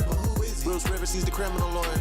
Bruce Rivers, he's the criminal lawyer. And what he do? And he's gonna react to all the self-snitching. Bruce Rivers, he's the criminal lawyer. Bruce Rivers, he's the criminal lawyer. Bruce Rivers, he's the criminal lawyer. And what he do? And he's gonna react to all the self-snitching. Yo, have you fell victim to self-snitching? If you have, you know Bruce will get you help with it. Do you want to reduce your jail sentence? Are you stuck because you can't afford your bail ticket? Call Bruce and he's bonding you out. Okay, I know you got a hearing, but it's not for a while. So you can kick it with your fam while you're pending for trial. Bruce Rivers is the GOAT. The fuck you talking about? Okay, all this self-snitching is never allowed. But if it happens, you know who to call whenever in doubt. Call Bruce. I knew a dude making moves, but he put it on the ground. Then he got investigated and it threw him in the jail. 12 got him, pulled him over yelling, let me see your hands. He got popped, now he out here writing letters in the can. If you don't want the best defense, you can move along. Oh, you want to beat your case up, you know who to call. Pretty Bruce Rivers, sweet. he's the criminal lawyer. Bruce Rivers, he's the criminal lawyer. Bruce Rivers, he's the criminal lawyer. And what he do? And he's gonna react to all the self-snitching. Bruce Rivers, he's the criminal lawyer. Bruce Rivers, he's the criminal lawyer. Bruce Rivers, he's the criminal lawyer. And what he do? And he's gonna react to all the self-snitching. It's a pretty badass song, but he does use it. That was on fast speed. I just realized that, but he does use it in his videos. Maybe it's the live streams. No, that was 3 years ago. Damn, where is he where he uses it in the... But he does a lot of cool, like, They get a ticket for it. reaction videos. It's another thing to taunt people, because that's one of the things he's been doing. He's been taunting the police. He's been, he's got this channel. So I'm going to just be a fucking fun guy, His hat says stop self-snitching. I feel like I have too. Maybe I'll have to like Google him and see where he's from, because I've definitely seen him before. One of the funniest DUIs I've seen. Let's watch this. Turn the car off. Yeah, absolutely. Yeah, absolutely. And That's a credit card. I don't need that. The danger in handing a credit card to the officer, he might take that as a bribe. How much have you had to drink tonight? 6 drinks. Usually people say 2 drinks. At least he's being honest. Over how long? 8 p.m. He said 6 drinks since 8. And it's 9:40. Can you see? What was that? It's not even started the test yet, and he's already almost falling over. 11,014. It's all fucking 14, eh? Center, right. You see how it's moving? He thinks he's supposed to say where it's going. He's definitely not touching heel to toe. We got one more to do, okay? Sir? You're being placed under arrest tonight for DUI. We're going to do one more sobriety test, and he cuffs him. I backed the blue. Oh, by all means, be on your way. Please. Do not do that again or I'm going to hobble you. Throw me in jail? Yeah. Now, arguing with cops when you're handcuffed is generally not a good idea. Hitting your head on any part of the squad car, not beneficial. Let's show you what's up. Turn the car off. Yeah, absolutely. Yeah, absolutely. That's a credit card. I don't need that. The danger in handing a credit card to the officer. He's really funny. So let me share his link again. He's worth following for sure. Yeah, that is his intro, but he has like a video with his intro with that song. It's so funny.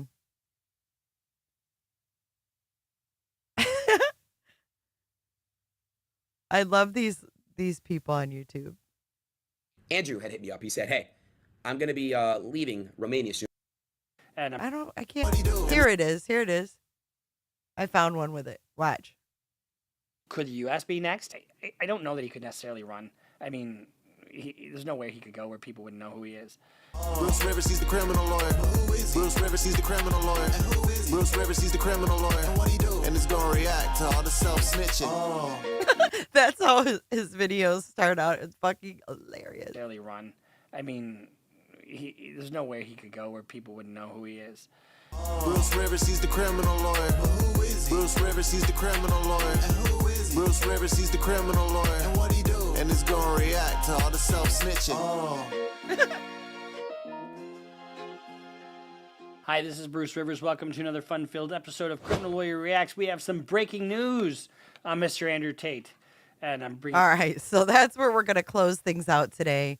Bruce Rivers, he's the criminal lawyer. Let's see where our poll ended. 62%. 62%. What happened? What happened with Rex's daughter? What are you talking about? What came out today, Stephanie? He is. He's hilarious. I don't see any charges. I just Googled her. Oh, there's like a gnat in here. I don't see her being charged with anything. There's no charges against her. I just looked it up. It was good to see you, Black Eagle. It's always good to see your beautiful face. And Detra Ed, it was good to see you as well. I haven't seen you in a while.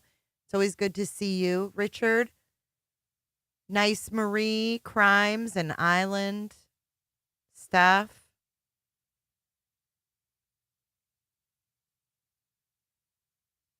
Yeah, he is funny. All right, guys, we're going to run our credits and Fox 5. Let me see, because I just Googled it. Hold on, we may have breaking news, because I just Googled it and didn't see anything.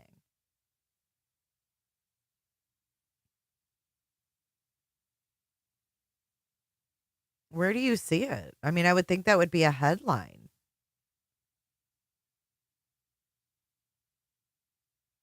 I'm not seeing Rex Heuermann's daughter being charged with anything on here. And I Googled it too.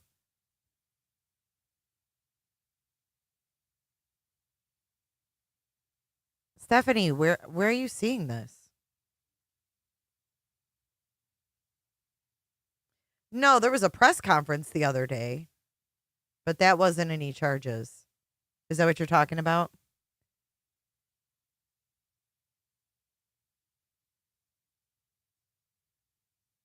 We went over that a couple days ago. There's a video on that.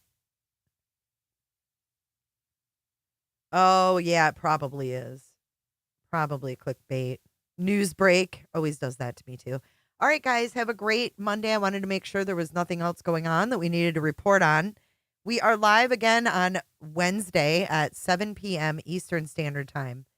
Tomorrow, I'm going to be releasing the video on the Ruckus video versus what the neighbor said and my debunking of the audio. And I use that in air quotes. No audio in the videos that I had, y'all. So let's run our credits. I'll see you guys on Wednesday. Have a great day, guys.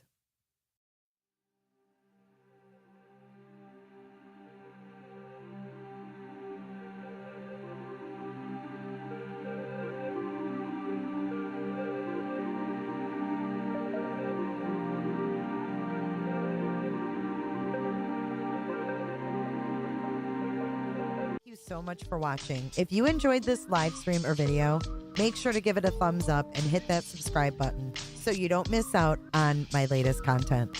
Want to take it a step further? Bring it all in. And join our community clickers by becoming a Patreon or a YouTube member. You'll get exclusive access to our Discord server, special channel perks, and much more. Until then, I'll see you in the next one. Click, click, click, click, click, click, click. It's real easy, man.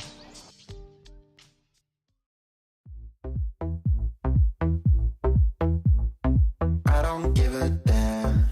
I don't really care about you and your problems. I don't give a damn. You talk way too much.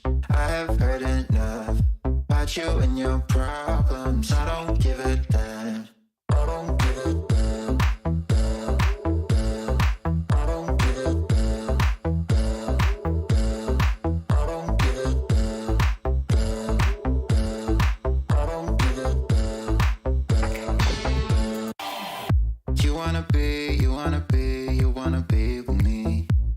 wanna feel, feel something real, but I'm feeling differently. You're making plans to get to friends, but don't wanna face the fact that I ain't got time, I ain't got time, I ain't got time for that. Staying up late, sleeping all day, dreaming about high top white shoes on, with the real hard bottoms. Sipping on Coke and Jack. Calling my phone when you feel alone, but I never call you back. Thanks so much, Jennifer. Jennifer loves horses. Bye, Jennifer.